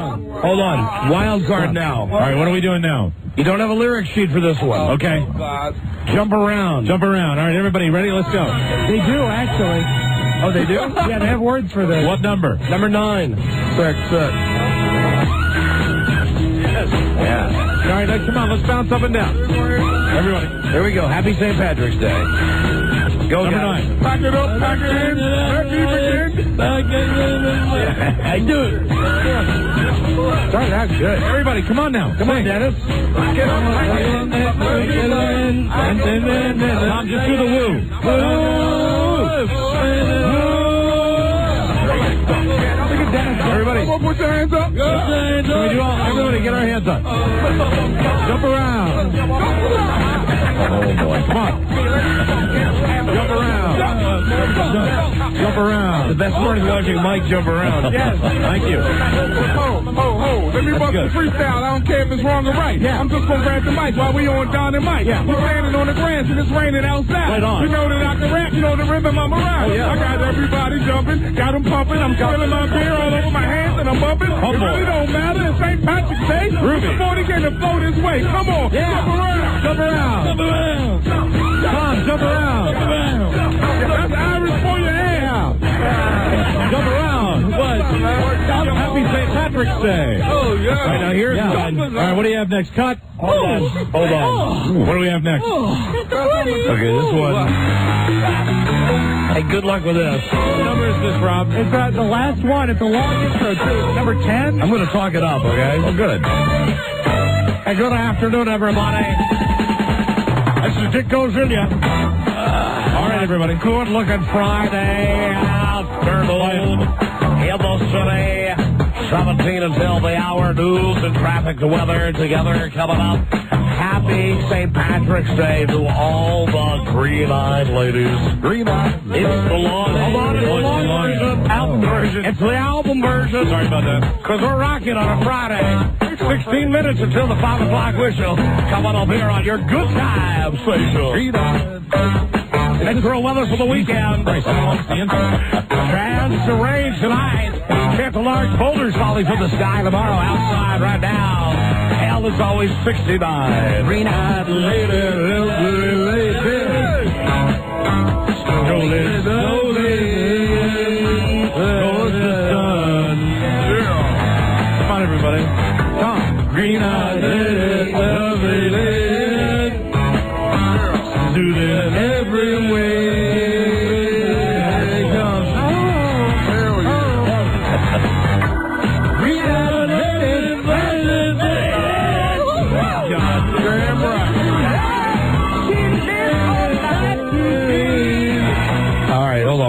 Thank you very much. Well, hey, a little applause for our group, huh? Yeah. Stop for Congress. Very nice. All right. Mike, let's do one more. One more, please. Song number 8. I would walk 500 miles. I know Tom almost did that. I know it's not Irish. A good Scottish group, the Proclaimers. I wake up. All right, now, Tom, we're going to rely on you for this one, okay?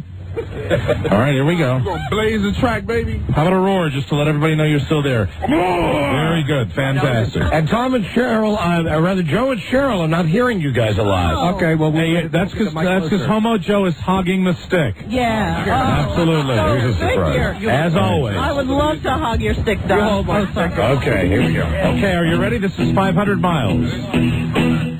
And 1, 2, 3, 4, go. When I wake up, I know I'm gonna be How does this go? When I go out, I know I'm gonna be the one who goes along with you. If I get drunk, I know I'm gonna be the one who gets along with you. Yeah. If I have her, I know I'm gonna be the one with you. What's hammering? How will I?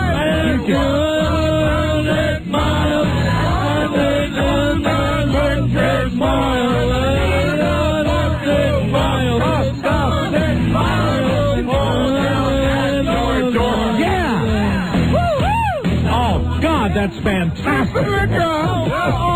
That is fantastic. And now, Mike, very, very good, everyone. Finally, yes, Don. To wind up the concert. Yes, sir. How about a little a cappella?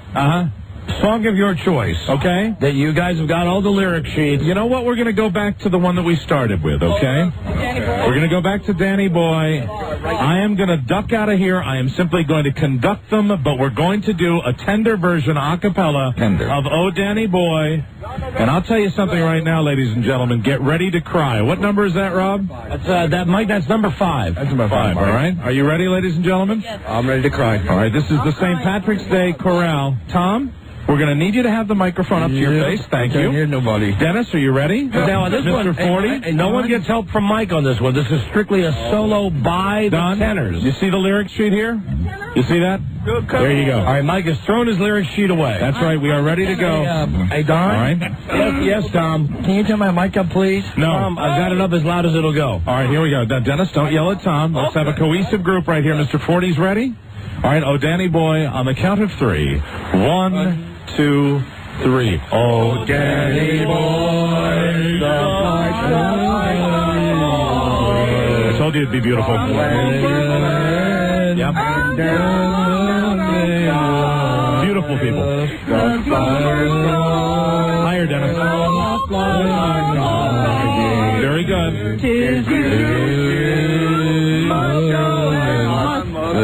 A little bit more. One more verse. Here we go. Higher, Dennis.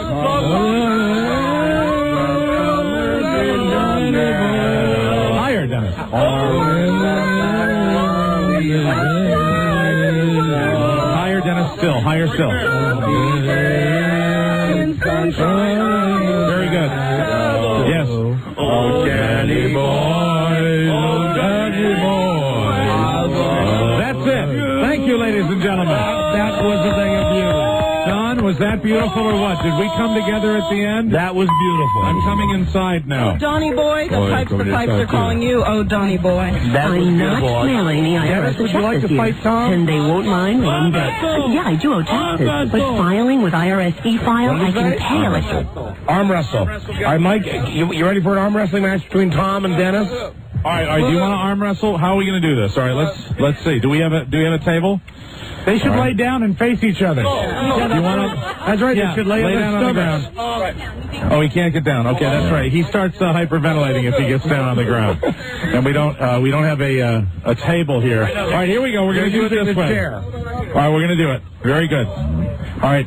Now, Tom will be standing. Dennis will be kneeling. Tom is grabbing Dennis's stump. Okay. This is something to behold. Are we getting photographs of this? Don, do you want to count it off? Yes. Guys, we have to say go. Hold on. All right, we're going to have the arm wrestling match. All right. He's going to use his other hand. Other hand. So somebody support Tom on his right side, please. All right, Tom, you have to use this hand. I got him by the belt loop. Tom, this hand. Yes, the left hand, the other left. There we go. Are you guys ready? They're ready. On the count of 3. 1, 2, 3, go. Dennis won. Dennis won. Monster down. Really wasn't much of a contest. 1 second. 1 second. With his stump. Unbelievable. Dennis won. Well, Don, that's about all there is from out here Not with his stump. in the rain. Don't you want to stay out there a while more? No, I Mike, don't, Don. With your forest? Come on, Mark. I've had, unless you'd like me to, and you're the one with the kidney stones. I'd like to be out here all day if I could. Yes, what, Tom? Hey, can I come in and tell you about what happened down in Greenville? No. Well, tell him, Tom. Hey. Please, my friend. What? Tell him. What happened? Hey, Don. What happened? I just got lucky Thursday night. You did, Tom? Yep. You almost made love to a woman? Guy. No, how was it? A guy. Oh, to a guy. You did. Hey. Hey, that's a movie, too. Hey, wait. I don't know what we're talking about. This is now like turning into one of John Hinckley's frat parties. Mike, I think you should run inside as fast as you can. All right, see you all later. Thank you all. Thanks. Goodbye. Bye-bye. Bye-bye. Mike displayed a lot of patience out there. Yes, he did. There he goes. I feel so Irish.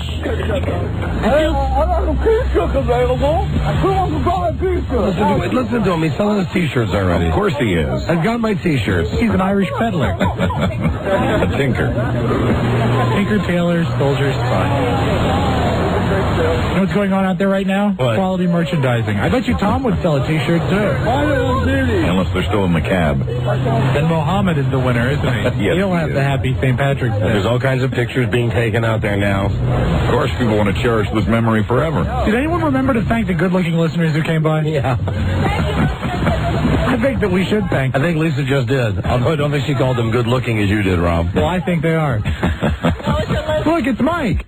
Hey, Mike. Hi, everybody. Welcome back, Mike. Are you going to dry clean that jacket now? I just high-fived Tom. All right. Who wants a yeast roll? Fantastic. All right. How did we sound? Did we sound great or what? Listen, what can I say, but... Boy. Yeah, they're loving you. The best St. Patrick's Day show ever.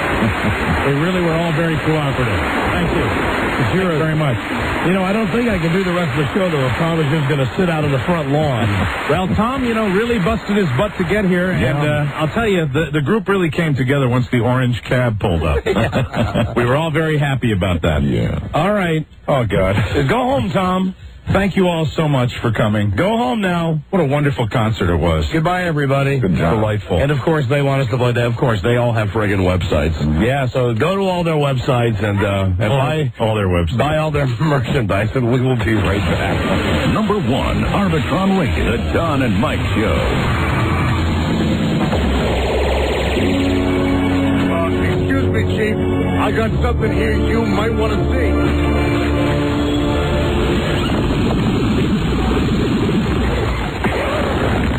I hate when people talk during the movie. God damn it. Right. The Don and Mike Show. All right, it's time for Chuck Stossel. Buzz, before we get into Charlie Stossel's world, the new honest Charlie Stossel giving us his real feelings about movies, right, Charlie? Passionately. Right? Absolutely. Right? I'm keeping it calm for now. Why are you keeping it calm now? I have to talk about Exit Wounds today. Oh, okay. All right, good. What time is it in Ireland, Buzz? 5 hours ahead, it should be 10 p.m. there now. Great, because before the end of the show today, we have to make our annual call. Absolutely. To the pubs of Ireland to find the drunkest guy we can. Always a pleasure on the show. But first, as we do every Friday, we're going to discuss movies with Charlie Stossel. And now, the pride of Puerto Rico. Here's movie man Charlie Stossel. Now, Charlie, some of the sting is already fading from your Forrest review of 15 minutes with... I'm standing by that. With Robert De Niro. Right. Which could not suck enough. And when we're talking about the movie Monday, you called in. Right. And you promised that from now on, we would get absolute bottom line... If it's a bad movie, a piece of ass movie, you tell us. What you said was you weren't going to be as generous with those 3 porcelain dolls like you have been in the past. I will. If possible, I'd like to go to a 5 doll scale. Okay, that's excellent. Okay, a 5. That's a good idea. Doll scale. That's fine. So with a 5 doll scale, my question would be, what would a 3 doll movie be? A 2, a 2.5. In the old scale. See, I think giving a 3 doll movie is a movie I would go see. Anything 3 and above. I think giving him more dolls actually allows him to head all the more. No, I don't think so. I think it'll take a lot of those halves away. I think it would get us more 3s. Yeah, he's right. I think you should stick to 4. Make 4 the best. 3 a movie you would go see. If you give a movie a 2, that means you wouldn't see it. If you give a movie a 1, it means it's a piece of crap. That's the scale. If you give a movie a 3, it's a great movie. Yeah, if you give a movie a 4, it's a triumph. It's an Oscar contender. Leonard Maltin's scale, he does 1 through 4, but also bomb. Now, you should reserve that. That's technically giving yourself 5 dolls. Or a 0. Or a 0, exactly. And don't be afraid to go out on a limb if there's a movie that you don't think we'll like. Right. That you like. Because I know that during my... I emailed Charlie sometimes, and we had an email going this week when we were discussing... who's that director? Jerry Bruckheimer. He's the producer. Right. He makes movies that... I love Jerry Bruckheimer. Critics hate his movies. It's like The Rock... Gone in 60 Seconds, Armageddon, Coyote Ugly.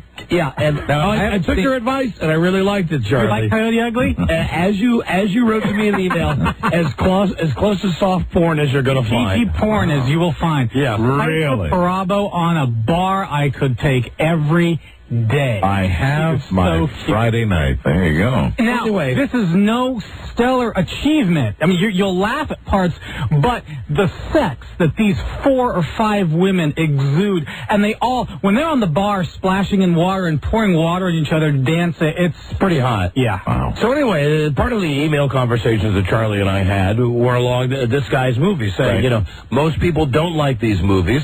It's okay. If Charlie likes the movie, to come on and say that he likes it. He's going to get his balls busted. But if a movie's bad, tell us if you think the movie's bad. That was the whole point of the dialogue, that it's your opinion, not what you think I'll think or what Mike will think or what the people listening will think. So, could we conceivably bill him as the new and improved Charlie Stossel? There's very little improvement that you could do, but if that's what you would like. Well, you know, Charlie, it's always great to say new and improved in the broadcasting business. Done. Very good. Charlie, but one thing never changes. Nothing changes in this. You get mail. Yes, I do.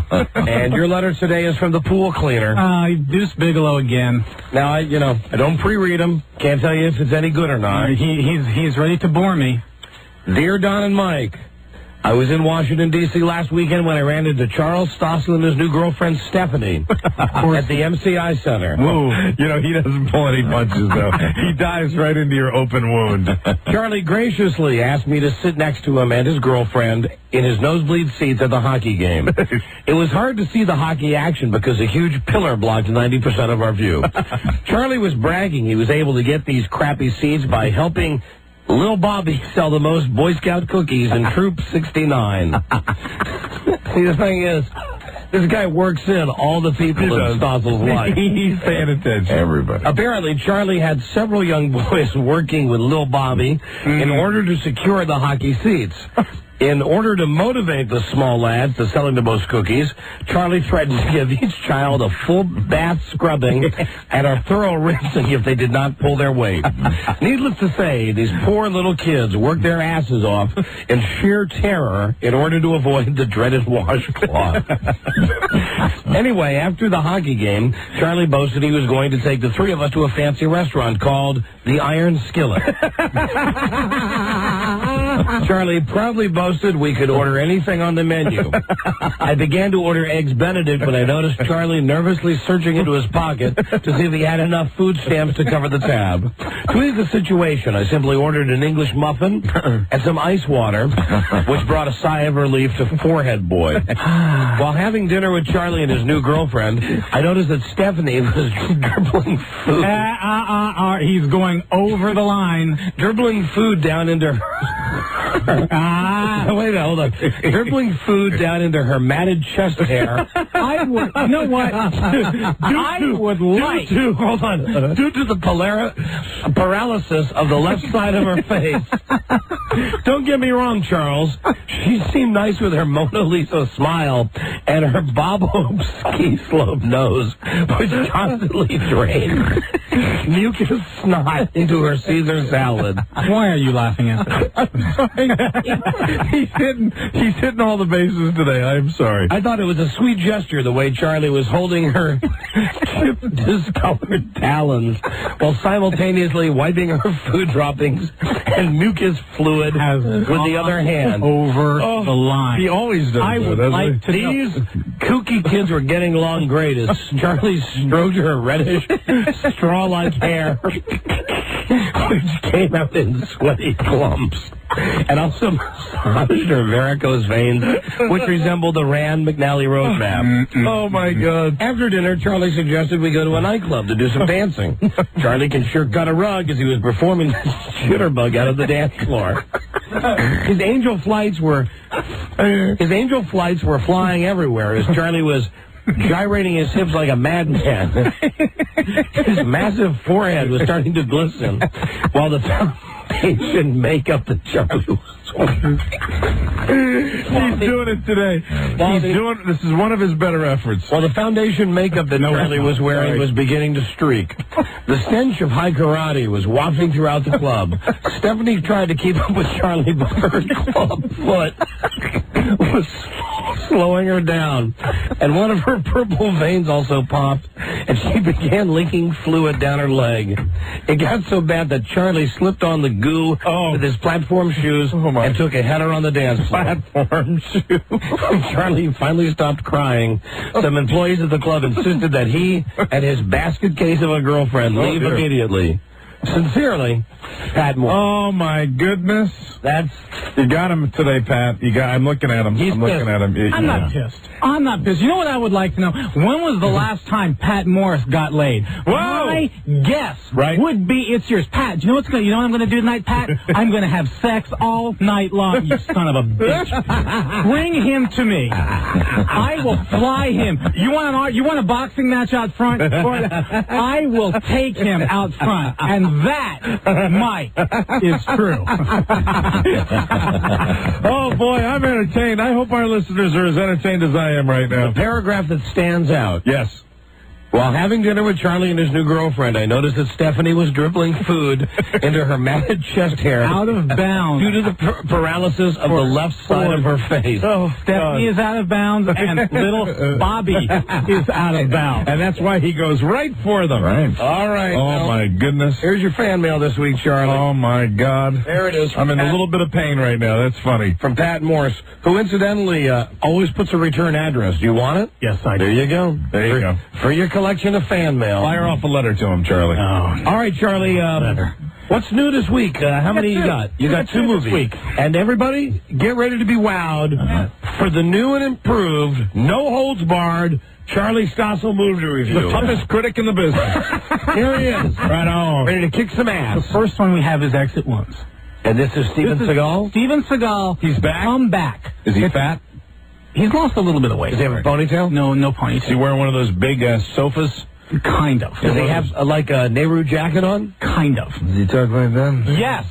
Driving. It's the squinched together eyes and the monotone voice the whole time. In this movie, he is shocker, a cop. I'm a cop. Who's a bad cop? Well, not a bad cop. He's an unruly cop. No one can control this guy.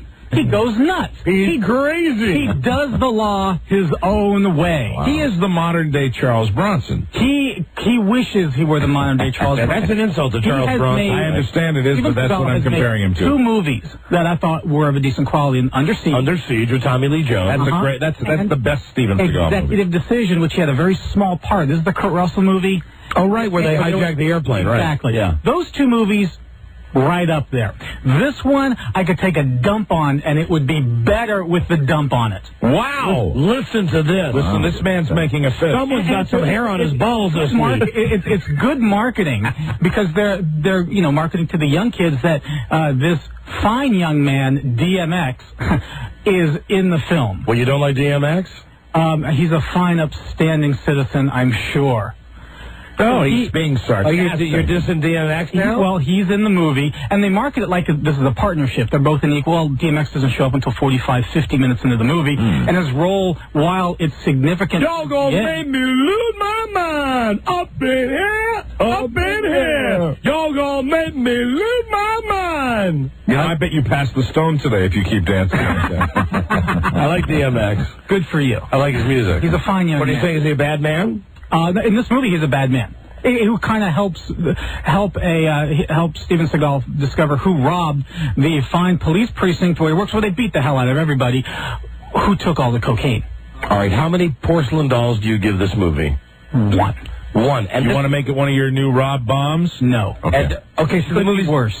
But it has a good opening scene, good action in the opening scene. All right. So this is a 1, which means it's not a good movie. This movie blows. Will this be the kind of movie that maybe tanks him for a while? Oh, no, it'll do okay. It'll do okay first weekend. All right. First week. You know, I was reading somewhere here where somebody in this newspaper today says that they expected this 10 to 12 million, I bet. Steven Seagal movie they think is going to be, hold on. The Hollywood Reporter says they predict the Steven Seagal movie will open #1 at the box office this weekend. No, he has competition this week in Enemy at the Gates. Which is what? Which is based on... Oh, that looks fantastic. Based on a World War II... Was this Ed Harris? Yeah. Yes, Ed Harris plays a German soldier. A sniper, German right? Sniper. Right. Ray Fiennes' his brother, who was in Shakespeare in Love. Right. The guy that was, he was with Gwyneth Paltrow. Yeah. Joseph. Thank you, Rob. Joseph. And Jude Law, who was in Talented Mr. He is dreamy. They are. He sure is. Jude really Law is. Great eyes. Jude lays down the law. He does indeed. He can lay down the law around me anytime. He's a Russian sniper. Yes, he is. Who Snipe me. He's a very good shot. You know why Rob doesn't like him, though? Because for the longest time, Rob thought his name was Jew Law. Yeah, absolutely. Yeah, that's right. That's right. You know, Rob, hey, he has issues. I'm glad that we Rob try to straighten him out all the time. Good for you. You should. Rob's B-Mac.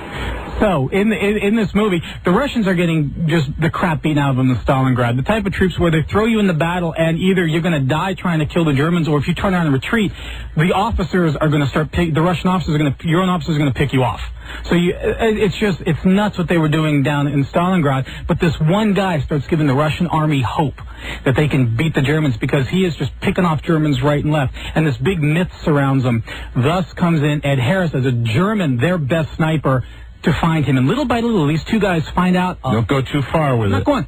They find out more and more about each other to what is eventually they want to meet each other. Okay, hold on. Now you get and I'm stopping. I'm stopping. The tedious plot summary here. Good photography. Now I watched the trailers of this, and you just take that one little step into... It's not Saving Private Ryan as far as the realism of the war, but it ranks right up there. It looks loaded with World War II special effects. Especially at the beginning. Again, like the first hour or so, it's really into the action. I would say that if you like U-571, if you like a movie like Sergeant York, which this really is a lot like, you will like this movie. I was thoroughly entertained. What if you like a movie like Sergeant Bilko? Not quite. With no Steve Martin appearance. Okay. All right, how many dollars you give this? A good 3. 3. Absolutely. I would go see this movie. So to translate, this movie, Ed Pollock, it's a good movie. Pollock was Ed Harris. I'm sorry, Ed Harris. Ed Harris. Enemy at the Gates. Enemy at the Gates. Ed Pollock. Ed Pollock. And the Steve Seagal movie is awesome. Sucks ass. Well, it's typical Seagal. If you've seen one of his movies, you've seen them all, except for the two that we had talked about that were decent. Hey, I'm going to blow you away. All right, Charlie, as always, there are calls for you. Oh. Hello, Don and Mike Show. Hey, how you doing, Don, Mike? Charlie. Hey, hi. Yo, I saw that movie last night, the Seagal one, Exit Wounds. Mm-hmm. Charlie, you're completely wrong. That movie is excellent. Seagal, the fighting is great. The action sequence. I think the action in the first scene, very well done. But it's the typical Seagal stick up his ass while he's walking and that monotone voice. You've seen it all before. And these are the guys that made last year around the same time this movie called Romeo Must Die. Which right. And that guy, the guy that played DMX Martin, he was in Romeo Must Die. DMX was in that movie too. But what I'm saying is, Romeo Must Die, the reason I brought this up, is so much of a better movie than what this is. I don't know if I agree with you, Charlie. I mean, I like Romeo. This gentleman, you know what I want to say? Entitled to his opinion. Listen to Charlie standing his ground. Yes, let's go to improve Charlie Stossel. This is like the kid. Go this weekend. Go this weekend, Don. Well, you know, Bart does want to see it, so I probably will end up seeing it. But you know what? Thank you for the call. This is like... Yes, sir, thank you for the call. This is like the kid who gets beat up every week, and finally this week, he's in here, he's standing up. Fights back. He's ready to fight. But it was a nice exchange with that gentleman. He was polite. This is like the kid in A Christmas Story that finally beats up Scott Farkas. Right. Absolutely. Ralphie. And then he said, Charlie Stossel is Ralphie this week, and he's using all those cuss words. Hello. Charlie Stossel is Ralphie. His little toady. Oh, fun. Hey. Hello, Don and Mike. Hey. Charlie is a punk. I left Galleon's 10 minutes ago with a pair of 16-ounce Everlast gloves. I'm going to come down there and pummel his ass. Well, now why the hostility, sir? Why do you want to fight Charlie? Because he's a punk. Why? He thinks he knows everything that's going on with every movie that comes out. Absolutely not. Everyone has their opinion. You obviously have an opinion by calling, and it's a very low opinion, sir. And obviously, everything's solved by violence. You got to see Charlie sitting there folding his hands, trying to be calm. Trying to be calm. Anything else you'd like to come down to his level, Charlie? Go on. Hello. Don and Mike Show. Hello. Shan't. Hello. Hi, you're on the air. Hello. Hey, man, Charlie's got it all wrong. I saw Exit Wounds last night. It was a good-ass movie. And on top of that dumb movie Behind Enemy Gates, man, that's just the stupidest movie I've ever seen in my life. Did you see it? It's about white folks that's dirty. Now he's making it a black-white thing. It is. It's a black... Is that what it is, sir? Ask him. Axum. All right. Ask me a question. They have this love scene, and me and my wife are sitting there like, how the hell can they kiss all over each other and stuff, and they haven't took a bath like in 6 weeks. It's not meant to be thrown. Yes, and I'm sure that the fight scenes that go on, like the carjacking one in Exit Wounds, are also realistic. You liked that, didn't you? I said there are some very good action scenes, but Steven Seagal's acting ability is non-existent. What about when DMX... And DMX is better in this movie than Steven Seagal as far as acting goes. And what about when DMX ties the belt around the gun and throws it up and shoots those... You're taking away too much for the people who want to. Yeah, listen, get out of here. Goodbye. See you later. Hello, Don and Mike Show. Charlie, what do you think of Tom Hanks getting another Oscar? I think he should. Do you think he deserves it Absolutely. this year? Oh, God damn. Absolutely. Between him and Russell Crowe. And I think that Tom Hanks... Who else is nominated? I can give Ed you Harris? Yeah, give me, who's nominated in the best? Ed Harris. Okay, hold on. I got it. I got my Entertainment Weekly. That's the Cher lady. It is. And you know, some other woman was calling up pretending to be me, and I don't appreciate it. Sing like Cher. If I could turn back time. All right, go. You bitches out there imitate me. You can't deal with me. Okay, hold on. You know, actually, we should do this next... The Oscars aren't this weekend. We should do this next week with Charlie. Yes, absolutely. If we pick the Oscars. Yeah, we'll do it with the new and improved Charlie Stossel. Let's hear who at least the 5 are. We won't say anything. Well, no, you can make your pick for Best Actor now. Go ahead. What the... All right, I got him. All right, read them off. Javier Bardem. Who's that? Before Night Falls. Yeah. What's that? Small movie. It's an art movie. And Russell Crowe. Yeah, there's your winner right there. Tom Hanks. Please, he sucks. Ed Harris. Jeffrey Rush. Jeffrey Rush, even though Quill's... I got to go with Russell. I thought Russell Crowe was fantastic. He's outstanding. I thought he was outstanding, too, but Tom Hanks, solo in the middle of that movie, carried... Will not! Ed Harris. Please. Tom Hanks is not enough people have seen that movie where Ed Harris has a chance. Overrated. Tom Hanks and Russell Crowe. He's sticking with it. Tom Harris. Now I call him Tom Harris. I go that Harris, Tom Harris Crowe. Right. The Gladiator guy wins the Oscar. Jeffrey Tom Harris Crowe. Right. Javier Jeffrey Tom Harris Crowe. Whatever. All right. Thank you, Charlie. That's it? That's it. Oh, Get you're out angry, of here. Don. You're off the hook. What? You're angry. Well, I'm angry because I'm screwing up the name. Oh, okay. I'm not angry at you. All right, guys. See you later. I'm not mad at you, Charlie. He's mad at the dirt. I'm happy with your performance today. Very good. Go. Very opinionated. Very strong. He'll try to pick up his self-esteem on the rest of the weekend. Strong like bully is Charlie Stossel. Man, got to give props to old Pat Morris this week. Yeah, great letter. That was one of his best efforts. Absolutely. Well, you want to defend Stossel? Well, I want to defend his opinion about the DFX movie and the Enemy at the Gates movie. The guy called in, and he was a little upset that Charlie took the side that Enemy at the Gates was probably a little better movie. He didn't like that the DMX movie wasn't very fresh. You know, the Enemy of the Gates movie, they took a lot of artistic license, but it is based, in fact, about 2 actual people that actually fought in the war. DMX movie is based on nothing. Okay, thank you. Right, and I thought it's a Steven Seagal movie. It is, but DMX is in it, so, you know. He's getting a lot of billing, too. Right. And unlike Charlie, I like DMX. I'm fond of black people. I'd like to see more DMX on DVD. Hello, Don and Mike Show. Hello. Hello? You're on the air. Hi. I was calling to speak to Charlie because I feel so bad for the poor guy. Because as do we. Oh, every week we feel awful that you people put him through this. Well, I was calling to let him know and to let everyone know I, too, saw the Seagal movie and it sucked ass. All right, thank you, honey. I'll see language from the pretty young. All right. Goodbye now. Bye. Goodbye. Well, that's why we have him on the show. Yeah. You know, nobody is in the middle on Charlie. They either write him letters saying that his girlfriend has matted chest hair and a club foot and drools, or they love him, or they love his movie reviews. Yes, he's a lightning rod. We, hold on, what is this? Charlie isn't objective. God damn, people got opinions on Charlie Stossel. Hello? Yeah, I just wanted to point out that Charlie's not very objective because he didn't like a story about himself because his girlfriend and boyfriend was in it. I don't think that had anything to do with his movie reviews today. Yeah, well, that probably is the same with his movie reviews. And I would also tell you that objectivity is the last thing you want in a movie reviewer. Hey, you want his opinion. Yeah, there you go.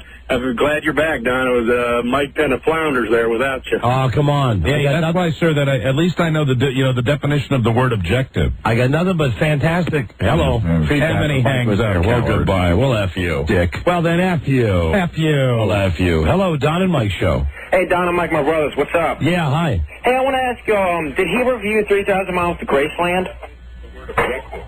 That might have been one of the weeks we didn't have him on. Hey, did you all see it? Because I saw it Wednesday night, and it's a great movie. The Kurt Russell movie? Yeah, Kevin Costner. It is a great movie. I got to tell you, it was fantastic. All right, well, you're an idiot. Thank you. Hey, it's funny. No, I've heard from a lot of people it sucks, and I like Kurt Russell and I like Elvis, but... No, did you see it? No. No, it's really good. All right, thank you. Goodbye. Yeah, I tell you, Charlie Stossel causing a lot of controversy. He sure does. Oh, yeah, by the way. By the way, what? Stossel's a pussy.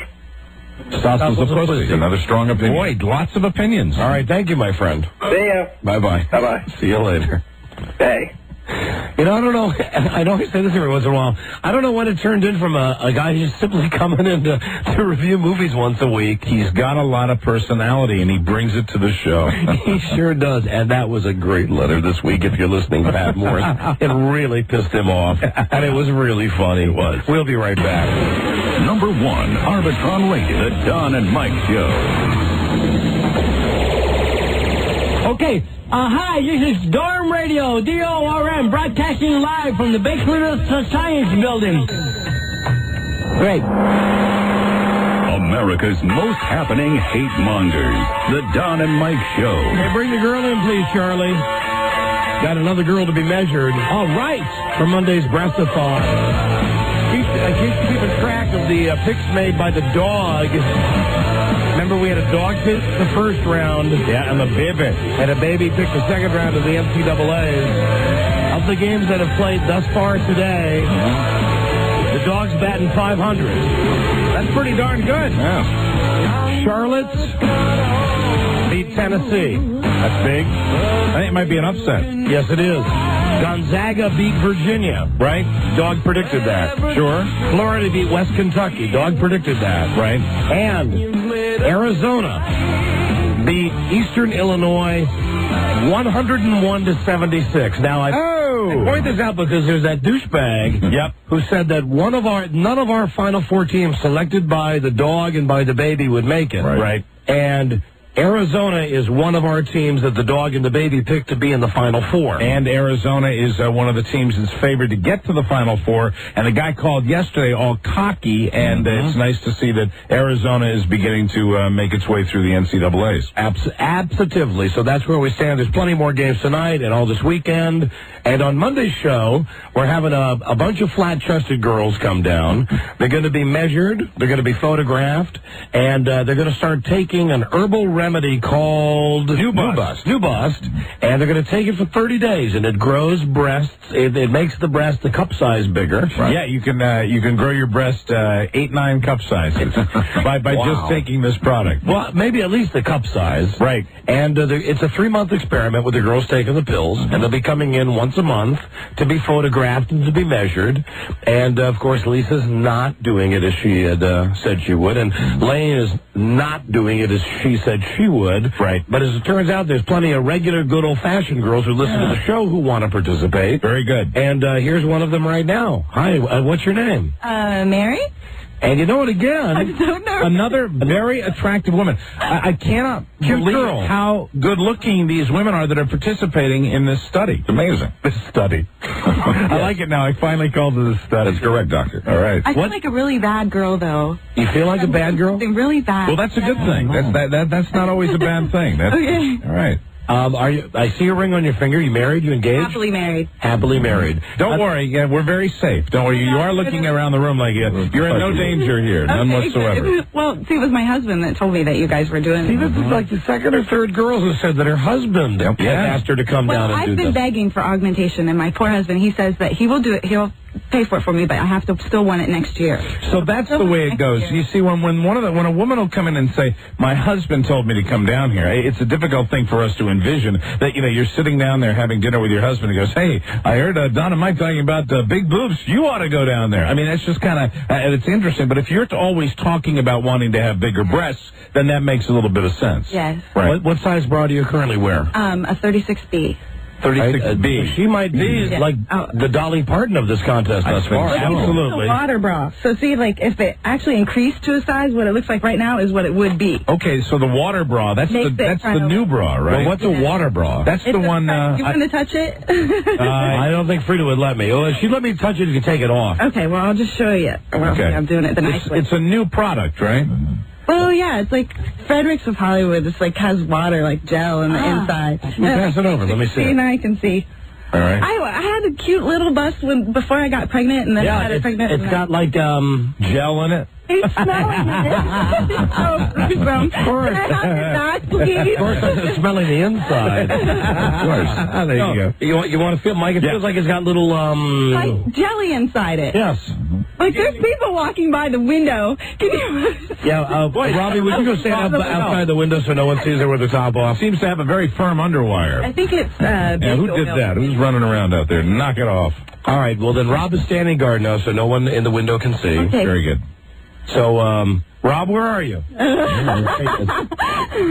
now we need you to take your shirt off. Okay, can I face this way? Do I have to face this way? Well, you face this way so Mike and I can see you.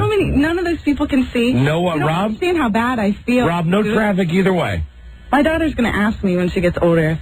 You tell her you got a breast, your nice, big, beautiful breast through an experiment. Now, do other members... I'm walking by. Ma'am? No, Rob, don't laugh at me, okay? Because I'm very self-conscious. Don't, calm down a little bit. Do other members of your family have big breasts? No, we're all small-busted. Okay, all right. Let's see what happens. So it's everybody in the family. All right. Okay. Now, now look at this. Why would we laugh? Well, see, look. No, that is not a laughable set of boobs. Before I had the baby, they were like this, right? And then after I had the baby, and they were small, but they were cute because they were perky. Now I have 2 fried eggs hanging on nails. And they're... You do not. I need it fixed. You know what? I need it fixed. One of the things... Augmentation, I would be so happy. Whoa. I'm serious. I would be so happy with augmentation. Really? Yes, I want to... One of the things that the lady said that's doing this new bust product said, for women that have had babies, that this can really improve firmness, and it can lift them up, and it can do all those things, so we're going to wait and see what happens. I want augmentation. Okay, hurry up. Let's get over. Okay, listen. Very good. As far as the other women who have come in for this contest, you might have the biggest breasts in the contest. You're stacked. Really? Yeah, compared to the other girls who might have the biggest. In fact, you do have the biggest breasts in the contest. I would like. Hold on, Lisa's not done yet. There's one more measurement. Got to measure over the nipples. Over your nipples. Here we go. This is the one we always like watching. It's cold. It's rather erotic. In here? It's very cold in here. My poor husband. I love you, honey. All right, Lisa, what are the sizes there? 33.5 over top. All right, and B. That's your B cup, right? Yeah. Okay. So 33.5. That's the biggest we've had thus far. So, I mean, it could be a 34C, and by the end of this, 3 months, we'll see what happens. Augmentation and BD. No, you see, we're not doing that. We're not doing the augmentation well, game. I know that, but, if this helps and this, makes it look, Wouldn't you prefer something like this so you don't do the augmentation? That's exactly why I'm doing it. All right, beautiful. We'll get out of here. We'll see you Monday. Thank you. Good luck. When we're going to get our 3-month supply of pills for all of the girls. There she goes. They will all strip down, topless. They will all take their first pill together on the show on Monday. Right. And we're going to photograph them. And then with their permission, without their head showing, we're going to put their breasts up on the website. We'll have to do that thing where we put, the blue dots over the nipple like they did when that Kennedy kid did whatever he did. Right, absolutely. So that you can at least see the size of the breast, and then 30 days later you'll be able to check in and see if they've grown, and then another 30 days and another 30 days. We've got all the measurements, and it's going to be interesting to see what happens. We're very psyched about this little experiment. I think we got plenty of girls. I think we might have more than enough girls now. Yeah, she might be an alternate because we have 6 girls and 1 alternate now. So the girls that are coming down now, the total experiment is with 6 women. That's the way I understand it. And it's the smallest boobs that will get to play the game. Absolutely. So she might be SOL. Yeah. But it depends. You know, because a lot of times we have girls that sign up for stuff and then they don't come down. Yeah, we'll see what happens. I mean, if we do have a full complement, I don't know if they can add one more to it or not. I'm not sure how that works. Why not? What is it, 90 extra pills? Yeah, I don't know. Yeah, it's a Charlie Broyhill thing. Hello, Don and Mike show. Hey, buddy. Hi. Just calling to let you know that new bus that you're talking about here. My wife tried that, and it worked wonders. Really? Yeah. Excellent. I didn't know what it was called at the time. It would be my mother-in-law who is into the herbal medicines and the health food and all of that. She told my wife about it, and my wife tried it. It was like a 36B/C border, and now she's a pretty healthy 36D. All right. This was quite a while ago, and to the best of my knowledge, she doesn't take them anymore. Wow. And you know, that had been one question the girls have had is, when I stop taking the pills, will the boobs shrink? Mm-hmm. My wife's haven't. I can't speak for everybody, but my wife's haven't. Well, it's going to be fun to be along for the ride on this experiment. All right, thank you, my friend. Hello, Don and Mike show. Yeah, I wanted to talk to Don about his kidney stones. I've had a vast experience, and I wanted to ask him a question related to Superman and kidney stones. Let me see if he's here. Don? Yes, Mike. There's someone on the phone that says they have vast experience with kidney stones, and they want to ask you a kidney stone Superman question. Do you want to take the call? Will you screen the call for me, please? Yeah, hold on a second. You want to talk about kidney stones, sir? Yeah, I want to talk about kidney stones. And then something about Superman. What about Superman? Yeah, Mike. It's about what would Superman do if he got kidney stones. Hold on just a second. Don!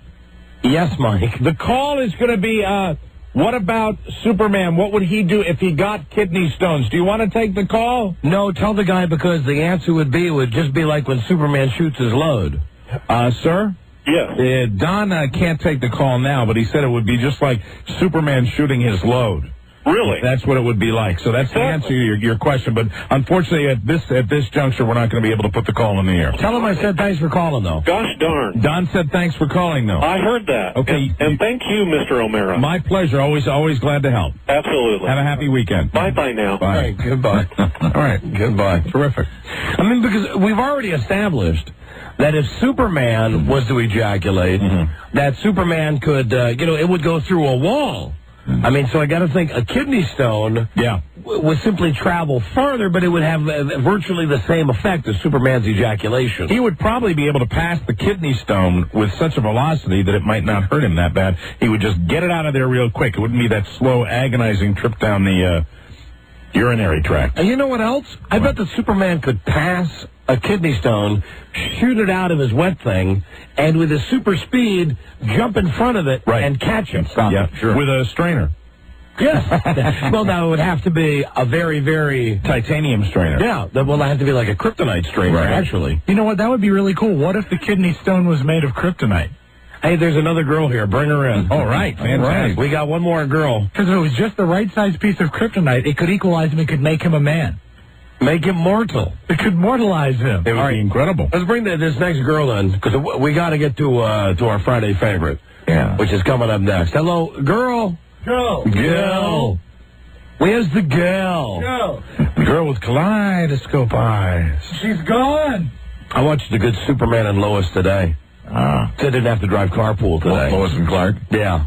What did I call it? Superman and Lois. But yeah, well, same thing. Yeah, you know, the Dean Cain. That's another pleat in your case. Dean Cain. It was one where, as a matter of fact, Superman's talking about knocking up Lois Lane, because now they're married, and Lois knows that he's Clark, right? And they're concerned about what Clark's sperm might do to Lois. Very cool. Yeah. Although they don't bring up the question of, Superman ejaculating inside Lois and possibly, like blowing holes in her. Yeah, and that's probably a little too sensitive for them to address on the show. Only on this show. Hi, what's your name? Come here, step up.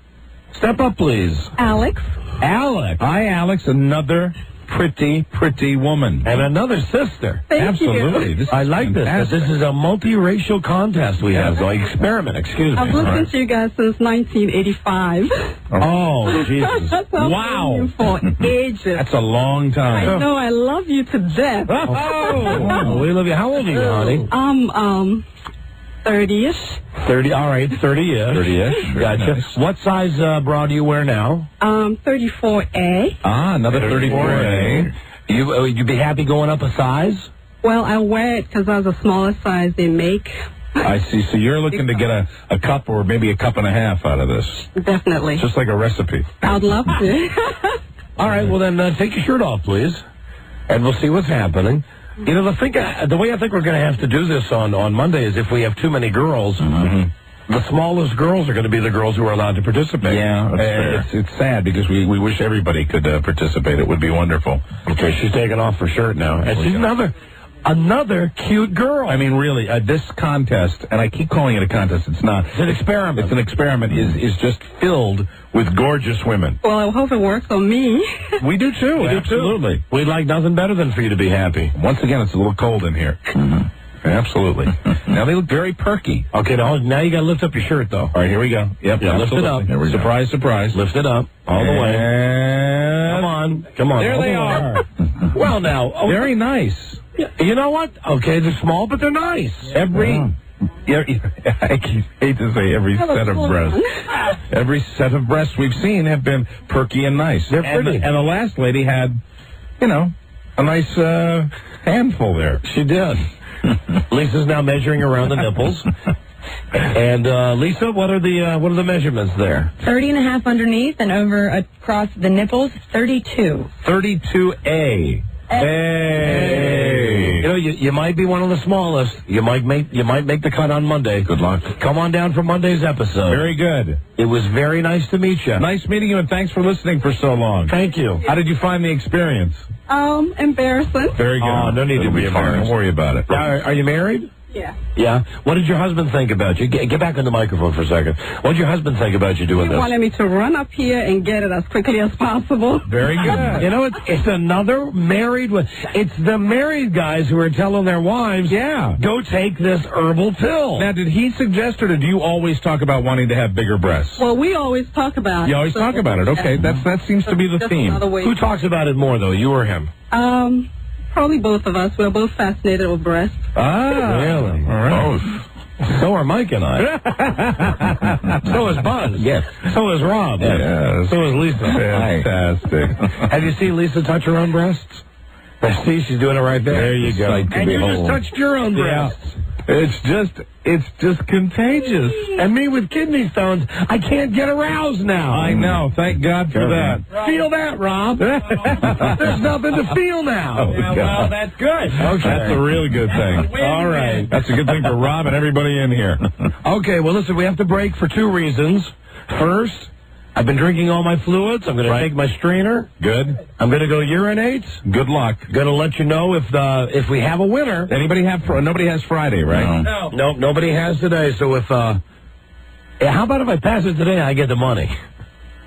If you pass it today, we'll give you the money. Yeah, well, there's not a chance it's coming out today. You'll be in agony. Yeah. You won't care about the money. Yeah, listen, if I pass it today, that's the end of my participation in the show today. That's right. I guarantee that. Absolutely. So I'm going to go to the bathroom with my strainer, see if the kidney stone comes out, and we'll have our Friday favorite when we come right back. Number 1, Arbitron Lady, the Don and Mike Show.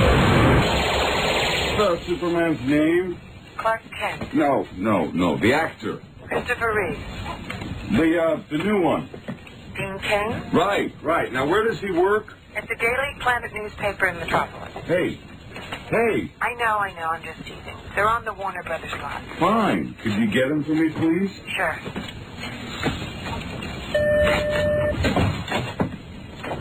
Dean King. Hank Kingsley.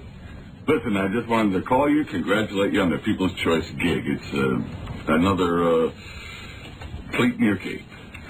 And here it is, bottom line. Al Hairlift Hartman, you don't want this guy. You can't understand this guy. You don't want to be introduced as Superman, do you? Whereas I, your biggest fan, will be able to announce you as Superman. Or Dean King, sure, whatever you prefer. Hello? They'll flash the touch with every beat they breathe. Don Geronimo and Michael Vera. Oh, we don't have a winner. Oh, man, and I'll tell you, how you doing? I'm doing all right. You react to pain in the same way that I do. I can't blame you for what you did. No, you shouldn't be embarrassed. I am truly embarrassed. I get angry, too. I really do. For anybody that just tuned in, Don has just shot Rob. Wow. Don has just murdered Rob Spiewak. Well, he's hurt. It's a flesh wound. Oh, okay. All right. Jesus Christ. I'll tell you right now, empathy is an interesting thing, but when you walked in here, we were all kind of feeling that. That's tough. And every time you go until this thing's over, that's what it's going to be like? Yeah. You know what I recommend? I know you're supposed to do one night a week, okay? Of drinking? Really, in all seriousness, I think you get a free pass. Oh, God. See? He is in pain. He is. I'm sorry. I'm sorry. Oh, God. Yeah. I'm sorry. I just dropped the S-bomb. Oh, man. Perfectly understandable. Oh, man. Okay. All right. Okay. Wow. All right. Now, so no winner yet. No. You didn't win your own money. No, the stone has not passed yet. And thank you for using your own honor system. Because you could bring in like a piece of a grape or something and say, it was you. No, but you'd know because I'd still be miserable for the rest of the show because the doctors have told me as soon as I pass this thing, it's going to be like, things are great. Well, I'm banking on tomorrow. All right. Well, everybody's got the beds down. Absolutely. Thank God. I don't think I'm going to have to pee again before the end of the show today. Very good. Let's play our Friday favorite. And someone who I know I can relate to. Because even though I've never had them, I hear that hemorrhoids can also be very painful. And Don, how are you? And Rush Limbaugh, I know. Good to see you. I was listening to your excruciating pain, and I just want to tell you, ladies and gentlemen, I can relate. I can relate to all this pain. Everything you've gone through, I've gone through, only in a different part of my body. My hemorrhoidal tissue, ladies and gentlemen, has been excruciating to the point where I was actually on my knees in tears, crying like a small infant. I'll tell you something right now, and I say this with good authority, that hemorrhoidal tissue pain is nothing compared to what you're dealing with now. Well, Rob and Mike actually just saw me, and Jesus Christ, this is embarrassing. They saw me crying when I came back into the studio. Well, Mike did not observe any tears right now, and he looked away, so it's nothing you really want to worry about, so please don't concern yourself with that. But I'm here, and I'm not. It's great to see you, though, because I'm a DJ just like you. I was Jeff Christie. Jeff Christie, DJ extraordinaire. Fantastic. It's good to see you. How do you deal with the hemorrhoids? The hemorrhoids, the tissue, weak rectal tissue has run in my family for years. All the Limbos have had it, and I'll tell you right now, it's not pretty. It's not pretty at all, but I do my job because I'm a professional EIB. The EIB, excellence in broadcasting, makes me forget all about my hemorrhoidal tissue pain. I will tell you about the one on the right side, which, ladies and gentlemen, at last check, is the size of a small BMW automobile, and I'll tell you, it is such pain that every time I try to pass one of my king-size BMs, I am in the kind of agony that makes me scream like a little girl at a soccer game. I'll tell you right now, it is agony that I don't wish you or your family to go through. My hemorrhoid is so large that, of course, I'm told that I would not be able to burst it, because that would result in more complications. And I'll tell you right now, I'm not into being septic. I don't wish to become septic. Hey, Rush, how many BMs a day do you have? I'd like to talk about my BMs if I could, ladies and gentlemen. They're huge. They're enormous, and there are 4 BMs a day in the Limbaugh household, and they're not from anyone except me. Giant BMs that are so large, I say they rival certain breeds of horse and also certain breeds of mammal. I'll tell you right now, they're enormous. They are so large that actually I experience the pain, but I am so proud of them. I photograph all of them with a Polaroid camera. I put them in my office, and I keep them right next to my selection of ties. They are fantastic. They have no more odor than a hot biscuit. I'll tell you that right now. Many questions for you. No. Yes, many questions. I understand you were talking about me. You requested me to be on your program, which is something I never do. I'll tell you right now, I don't do that because it's something that I really don't like to do. But I'll tell you, I'm here now, and I will answer any questions you have. That's what I'm here to do, and I hope you don't mind me taking some time to answer them thoroughly and completely, because that's what I do. All right, first, I had a personal issue with you. I know Mike had a personal issue. I understand people have personal issues all the time. What are Donaldo, Jeff Christie? What are your issues? Your love of Opus X cigars. I understand there's a jealousy factor there. Ladies and gentlemen, there's nothing like a fine cigar. At the end of a very, very difficult week of work, there's nothing I enjoy better than relaxing with a fantastic cigar from the Dominican Republic. I tell you, the Opus X's are incredible, especially after a good meal. I'd like to point out that I'm on my beefsteak tour this weekend. I'll be appearing at some of the finer steakhouses this evening. I'll be at Morton's, the Palm, also Salmon Harry's, enjoying a large piece of beef, and then the lower tier of the steak houses tomorrow evening. I will be at Outback, Sizzler, Lone Star, and the McLean Family Restaurant. So if you'd like to see me and we can talk beef and then afterwards enjoy a fine cigar, I would love to do that. And I understand you, too, are an aficionado of cigars. Well, now, let me just tell you, this is my bitch with you, and then I'll get to Mike's bit. I don't like that language. Please don't work blue. I understand you're doing what you do. You do what you do. I do what I do. But that word, if we can lose the bitch, I'd really appreciate it, okay? Can we do that, pal? You just said it, though. I said it as an example. I did not say it. I did not say it as me saying it. I said I'd just like you to lose it. I was using an example. Lose what? Lose the word. And now, what's the word? Let's just go, pal, with the B word, okay? It's not the kind of blue language. It's not what I do. It's not what I do when I speak to large groups of people in stadiums all across the country, and it's not what I do on my radio show. I'm EIB. Oh, that right roid. Okay. That right roid right now, oh, there's just a bit of blood. Okay, let me tell you why I'm pissed. Then why I wear navy blue suits. Hey, listen, could you actually put a cigar out on your hemorrhoid? If I did that, I would probably be in more agony than passing that stone you're trying to pass. I'll tell you right now, if I tried to do that, not only would it result in a horrible infection, because down there, need I say, ladies and gentlemen, that if you do it down there and you get anything working down there, you're going to get all sorts of bacteria. I'm not a medical professional, but ladies and gentlemen, I know what pain is, and I know what infection is. I really know what infection is.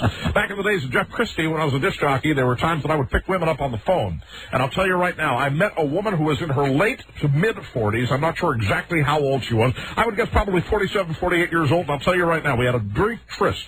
In that time, I learned my lesson, because I'll tell you what I did, ladies and gentlemen. What'd you do? I contracted gonorrhea, syphilis, chlamydia, crabs, and I had a horrible rash and honeymoon cystitis, all with one tryst with that young lady who will go nameless. And I'll tell you right now, I learned my lesson valuably, but I know about infection, because I was not able to function normally sexually for a good amount of time after that. And, of course, back then I was only a svelte 220.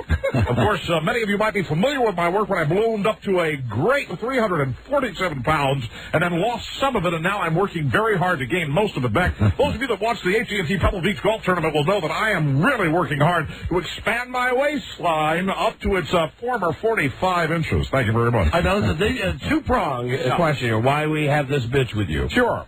Oh, there you go again. Well, if you want to work blue, there's nothing I can do. I'm in your arena. I respect that. I respect that, ladies and gentlemen. If you want to work blue, fine. Just remember, it's coming from this man over here, this man, Don Geronimo, not coming from me, Rush Limbaugh. Jeff Christie. Jeff Christie. The brand of cigar that I like, Opus X, the hardest cigar to find in the world. The Fuente, Opus X, a fabulous treat, a treat for anyone. I urge women to smoke them also. And anyone knows me that listens to my politics, you know I'm anti-woman in a very big way. But I urge you to light up one of those Fuente Opus X if you can get your hands on them. You know, I'm lucky if I got 10 of them in my humidor. I understand that you go to these auctions where you drop like $100,000 at once, and you pick up like 10,000 of these cigars at a clip. I love them. They are so delicious. It's like having a cup of hot cocoa. That's the kind of cigar they are. Let me tell you something, Don. Can I tell you something, Don? What? I'm going to tell you how much I love these cigars. Sometimes there's no better time to enjoy a Fuente Opus X cigar than after a lovely steak dinner. And a lot of times that's the best time, and they taste better right after a steak dinner. So conceivably, if I'm out on a long evening and I want another cigar that's going to taste best, I will put my finger down my throat, regurgitate my meal that I've previously eaten, go to another steakhouse, and light up another Fuente Opus X right after the evening meal. It is fantastic, and I know what I'm talking about, because anyone that listens to me knows that I know everything I'm talking about, and I'm an expert on many subjects. All right, now here's Mike's bitch with you. Mike is a golf fanatic. A golf fanatic. And I know God bless him. That's fantastic. It pisses him off also. Yes, sir. To see you playing in the Pro-Am, to see you playing in the Bob Hope. Absolutely, yes. I play in all those golf tournaments, and I'm very proud of the progress I'm making. I am currently a 38 handicap. And I'll tell you right now, there's nothing I enjoy than getting out there on the grass and just taking a whack at one of those little white balls. It's fantastic right now. The other day, I took a 9 on a par 3, and I never felt more alive. It was absolutely fantastic, and I really enjoy playing with the crowds. You know, they all love me, EIB, and me. They want to see me, and EIB, it means so much to me. All right, now, Rush, now that we've gotten past the personal point. Hold on just a second, will you please? Yeah. Just have to do a little rearranging, because all this talk, you know, and you've got another fellow broadcaster in the room, you just have to rearrange those shorts. And I'll be honest, my boxers, which have color patterns designed by my wife, incidentally, have ridden up almost to the point where I think they're in my small intestine. Hold on just a second here. I'm just going to pull those out. Here. Oh, can you wipe yourself?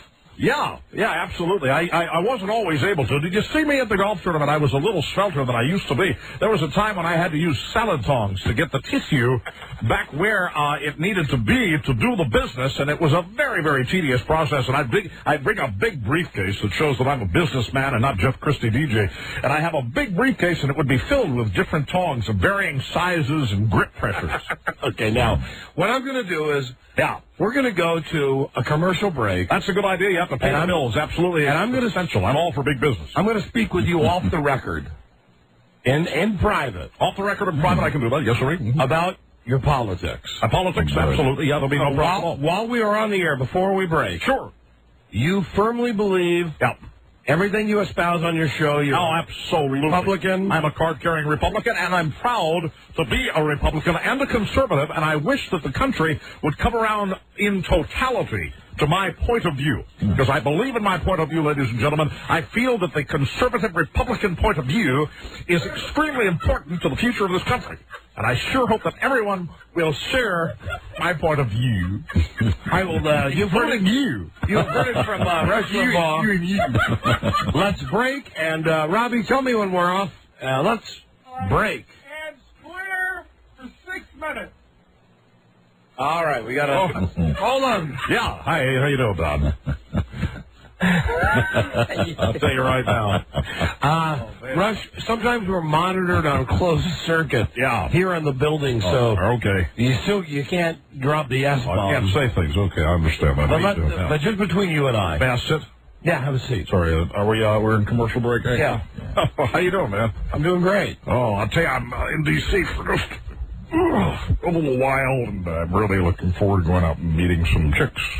I'm married, but I don't care. You got any good hookers around here? Anything like that? Could you give me some of those cigars? Could you get Mike on a good golf course? Yeah, we can do that. Yeah, no problem. Now, listen, this crap with your show. I got a theory. Because I know. What a scam, huh? You're a disc jockey like me. And like Jeff Christie. I was a DJ a long time ago. Yeah, you worked at Q14 in Pittsburgh, right? Q14 Pittsburgh, yeah, a long time ago. Now, it's before I did the Politics Act, which caught on like wildfire. I tell you, that act is... it's a fantastic act, isn't it? Listen, you really pull it off, but it's total crap, right? Oh, my God, absolutely. Did I mention to you that I'm a communist? No. Card carrying. No, come on. No, I believe in socialism. It's, I think it's the only real way that, people are eventually going to get along together. But I'll tell you, socialism isn't going to get my ratings points up. So I go with what people want, the simple things that's what they can digest. They can digest that type of stuff, and that's that's what I'm doing. What do you think of your listeners, the people who listen to your show? Thick-headed, oversized foreheads, the whole 9 yards, the slackers, the dullards, kids that didn't pay attention in school, but they eat it up. I just trowel it out every day. George W. And I trowel it out, and they just eat it up. They lap it up. And you know what I like the most, and what makes me feel extremely powerful, is that they actually parrot what I say. If I say it, they're going to say it to other people, and it's enormously gratifying, but there's a tinge of guilt that it's not the real me, that it's really just a bunch of crap, which it really is. I mean, it's a book, it's a handbook. I actually wrote a business plan. This is the kind of personality I will be. And it's amazing to me how dumb people are to believe it. I've been doing it for years, and the best thing for me really is when we're not in power. You understand what I mean? When the Republicans are not in power, it's better for me to have somebody in there that I can just target. And now with the Republican Congress and the Republican Senate and the Republican presidency, I tell you, it's really driving me nuts. I know you another angle. I wish I was doing the Democratic guy. You used to bang. How long, Rob? 2 minutes. All right, we got 2 minutes. All right. Just tell me this. You used to go real hard on Clinton, but really... Yep. Oh, he's a good guy. In truth? Oh, fantastic human being. You've met him, right? Met him 2 or 3 times, and, I can't tell him what I do. That would be, blowing the act, and he would know that, and I couldn't do that, but I'll tell you, I admire him more just about than any other president we've ever had, and I especially admire the fact that a guy can get laid in the Oval Office. I think that is, you don't have presidents that can do that. Nixon never did that kind of crap. And, Nixon was so paranoid he never got, and got laid. And here's a question I know Buzz would like the answer. Sure. Hi, how you doing, man? How you doing, Raj? How's it going, man? Good. When do we come back from commercial? How long, Rob? 1 minute. 1 minute. Okay. And I'm not. Yeah, I'll turn the whole thing on. I'll stand up again. You ever smoke weed? Oh, God. Weed. I used to. I don't anymore. I got some right now. You want some? Oh, no. I got to stay away from it. Okay, all right. I'm off it. Okay, well, yeah, I do. I'll tell you right now. But I shied away. Hold on. Let me look at my briefcase. Hold on a second. Okay. Nope, there's not. No, I don't. I'm not carrying. I'm not holding. Do you got any Vike? I have some prescriptions. Here we go. Let's see. What do you got? Ativan, Vicodin, methadone. Look at that. I got my methadone. You got speed? Nope, no speed. I'm out of that. I ate that up. I knew I was coming on your show. Absolutely. Rush, we're back on in 10. Okay. Robbie, give me the countdown. All right, let's dupe them.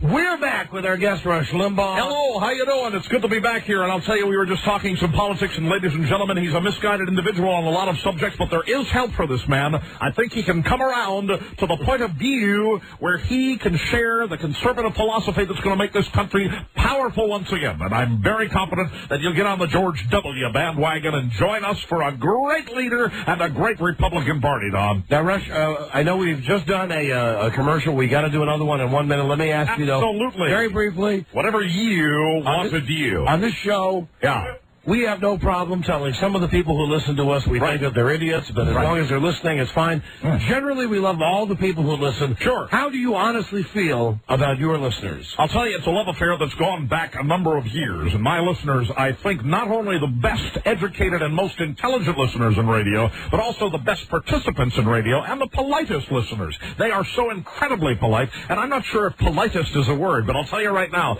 their manners are impeccable, and their politics are flawless, and most of them have a good point of view. But I will tell you that I will welcome the opposing point of view if it's done in a courteous and open way. I love my listeners. They're the best, and I'll tell you, we're all going to make this country great. And final question, 30 seconds before we have to go to station ID. Fire away. Your thoughts on Bill Clinton, please, your honest thoughts on Bill Clinton as a president. Let me say I'm glad the crook is out of there. He's a man that I just, ladies and gentlemen, have very little respect for, and I think anyone that has followed his career in the Oval Office would agree with me and know that he is not the kind of man that should be leading the United States of America. He's a criminal, in my humble opinion, and I've gone too far, perhaps, but I've got to say it, ladies and gentlemen, it's true. We got a break, Rob? Yeah, we got a break. We got a break. Rob, give me a countdown. Looking forward to coming back, absolutely. All right, our guest is Rush Limbaugh. We'll be back. All right, we've gone to break again. How was that? I love my listeners. Amazing. What a bunch of crap. Okay. Oh, trowel it on. Hey, listen, would you mind playing this game, Low Budget Jeopardy? Yeah, I gotta blow out of here. We got some lovelies that are coming down to the hotel for cocktails, but I can do what you need. Yeah. Okay, well, we're gonna play this game, Low Budget Jeopardy. What was that? That's just a happy pill. Oh. A ground-up happy pill. Oh. Yeah, no problem at all. Okay. All right, fantastic. Gotcha. How come you're so fat if you still take all these pills and stuff? I eat tons of food. I love my food. I really love my food. Not steakhouses, though. I like to, you know what I really like to eat? What?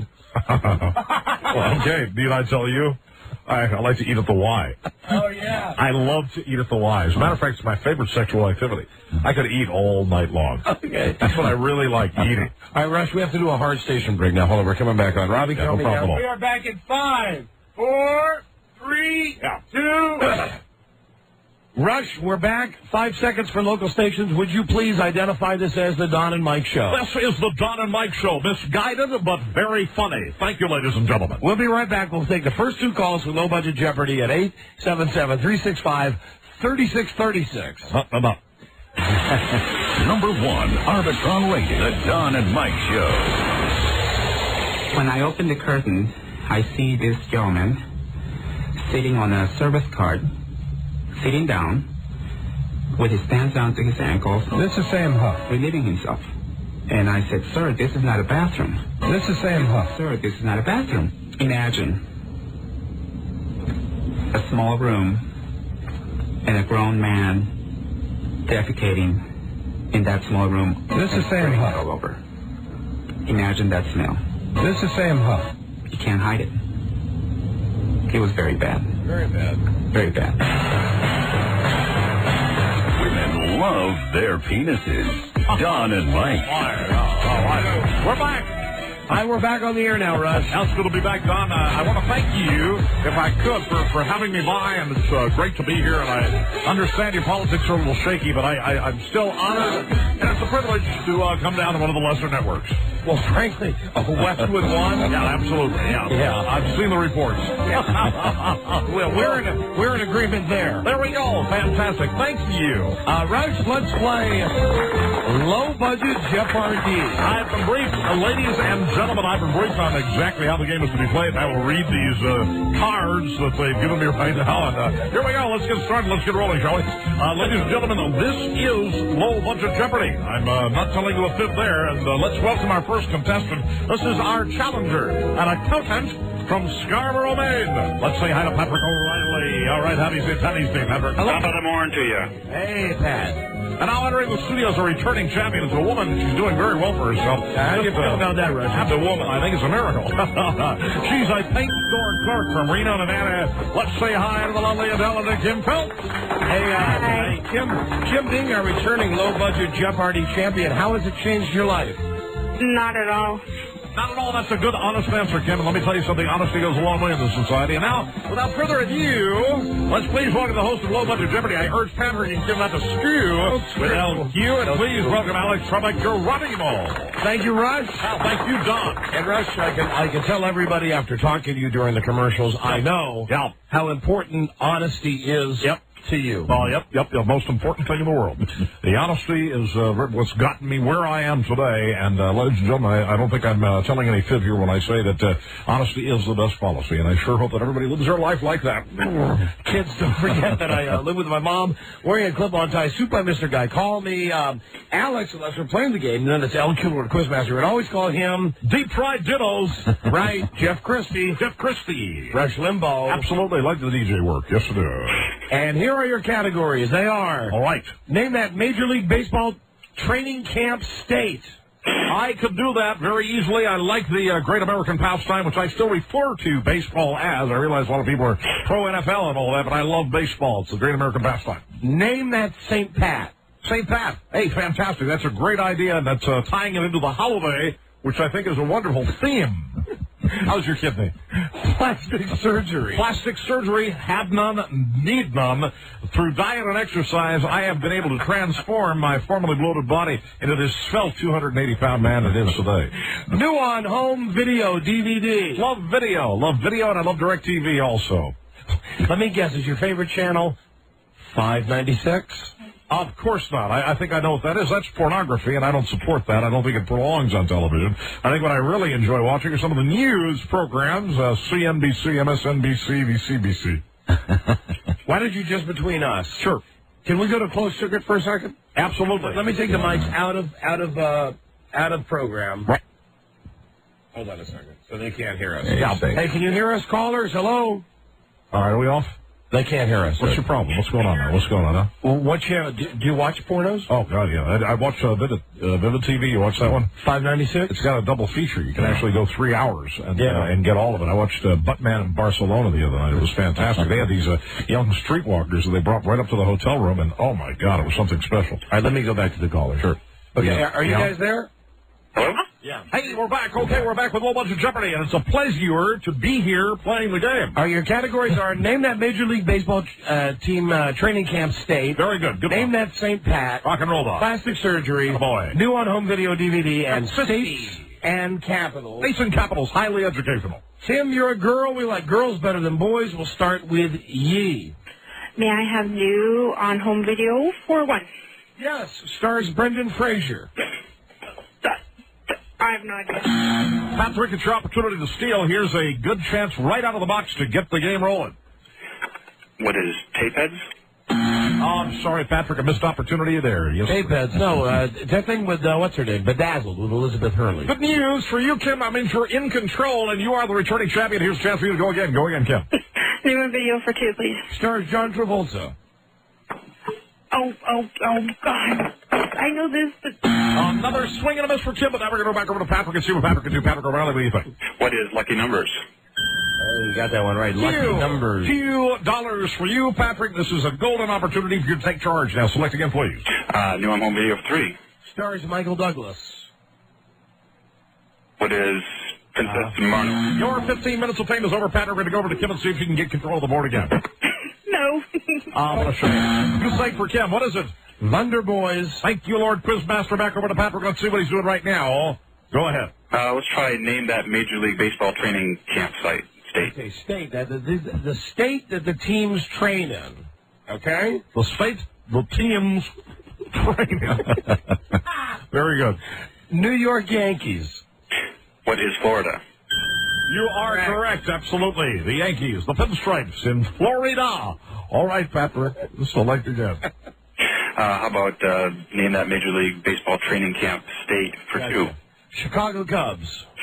What is Arizona? $2 for you, Patrick. Fantastic answer. Not everybody knows that. And now select again, please. How about that same one for 3, please? Los Angeles Dodgers. What is Arizona? I'm sorry, Patrick. You've missed that one. And let's go over to Kim and see if she's got an answer. What is L.A.? No, Kim, I'm sorry. That's where they play during the regular season. They train in Florida. Florida, yeah, a wild card there. You would think because of the proximity that they'd actually be playing in Arizona or perhaps in some parts of Southern California. Question rush. Sorry, and that means, Patrick, you are in control as we roll along here on Low Budget Jeopardy on the DIM Broadcasting Network. What's that? Dynamite. How about take my namesake category, name that St. Pat for 1. All right, name that St. Pat. Host of Wheel of Fortune. Who is Pat Sajak? $1 for you. I'd like to point out right now that's $6 total for Patrick. Kim just watching, but she should have a previous total. Name that St. Pat for 2, please. Coach of the Miami Heat. Who is Pat Riley? $2 for you, Patrick. Very good. That's an $8 total for you. Kim just watching. Go again, Patrick, please. Okay, Kim, we're going to go for the sweep there. 3 for St. Pat. Co-star of Everybody Loves Raymond. This See You in Toledo was the worst guest we've ever had on our show. She tried to get us fired. Who is Pat Sajak? An opportunity has arisen for Kim Phelps of Reno, Nevada. Kim, what do you have for us? Who is Patricia Healy? I wish I could give it to you. Swing and a miss, unfortunately, Kim Phelps. Patricia Heaton. That's right. Heaton. As we play electronic pong, the ball bounces back into the Patrick O'Reilly corner. Go ahead, Patrick. I'll try states and capitals for 1, please. All right, it's the capital of the great state of Montana. What is Helena? $1 for you. Good answer and a good geographical location, Patrick. Select again, please. No. States and caps for 2. No. South Dakota. What is Pierre? Yes, although you pronounce it Pier. Yes, it's not the fruits, it's the pier. Pier.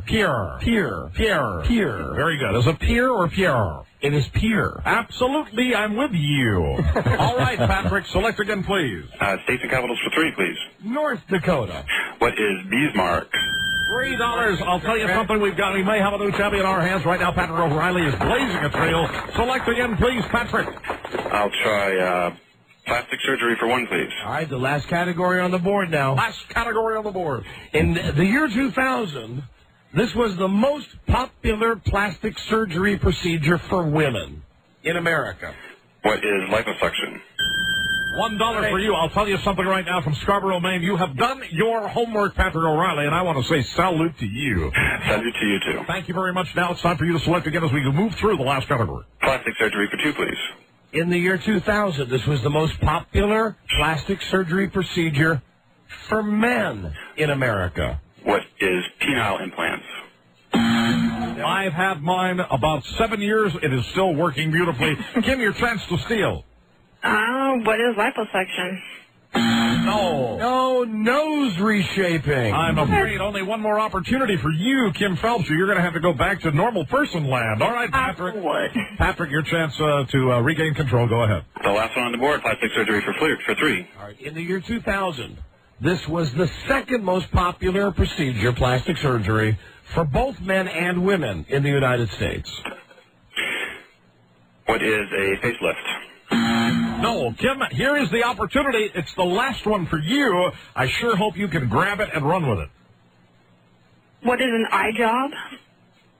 You know what? We're going to give it to her because it's eyelid surgery. That's an eye job. Congratulations, Kim. With of your Reno, Nevada team, you have gone to the next round. Congratulations. That is the first round ending in Low Budget Jeopardy. Okay, Patrick and Kim, hold on a second.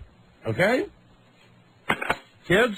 Yes, we're here. All right, hold on. All right, everybody gets a little spent after the first round of Low Budget Jeopardy. Now, Rush, what I've done is taken them and put them on hold. Okay, well, how much time do we have left? I've got, we're just a few minutes away from Me So Horny time. You know that, don't you? Yeah, sure. I got to get a rub down. I noticed, though. You got to get a rub down on a hand thing. You'll make it. Just between... I do like porno with midgets. Just between you and I. Yeah. I noticed you were really rooting against the woman in the game. Well, it's not her arena. I don't think that, she can come walking in here, waltzing and, trying to be in a male-dominated society. I think that the good woman would be preparing dinner just about now. Gotcha. Probably in Reno, Nevada, that'd be a late lunch or something if her husband comes home for lunch. But thinking about her, getting the kids all scrubbed and cleaned and maybe doing a few loads of laundry before he's going to come home for his Friday night and mixing him a nice cocktail. Gotcha. Mixing him a nice cocktail. I mean, a woman's place is in the home. I do believe that. I really do. And most communist homes have women in the home. Okay, we'll be right back. Number 1, Arbitron rated, the Don and Mike Show. We're concerned about AIDS inside our White House. Make no mistake about it. World champion Lucy Juicers, Don and Mike. We're having some fun now, aren't we? We're back with a big old hemorrhoid-ridden Rush Limbaugh. Nice to be here. Always good to be here and get a little break from the EIFG. And we have a final low-budget Jeopardy now with Patrick and Kim. Are you ready, kids? Yes. Ready to go. Always very exciting when we play final low budget Jeopardy. And here is your final low-budget Jeopardy category. It is excellent. Monkey News Network. Monkey News. Wednesday night in D.C., 3 of the 4 original Monkees reunited for a concert. Your final low-budget Jeopardy answer is the one who didn't show. Okay? Pretty famous. He's the smart one. He didn't want anything to do with the Monkees.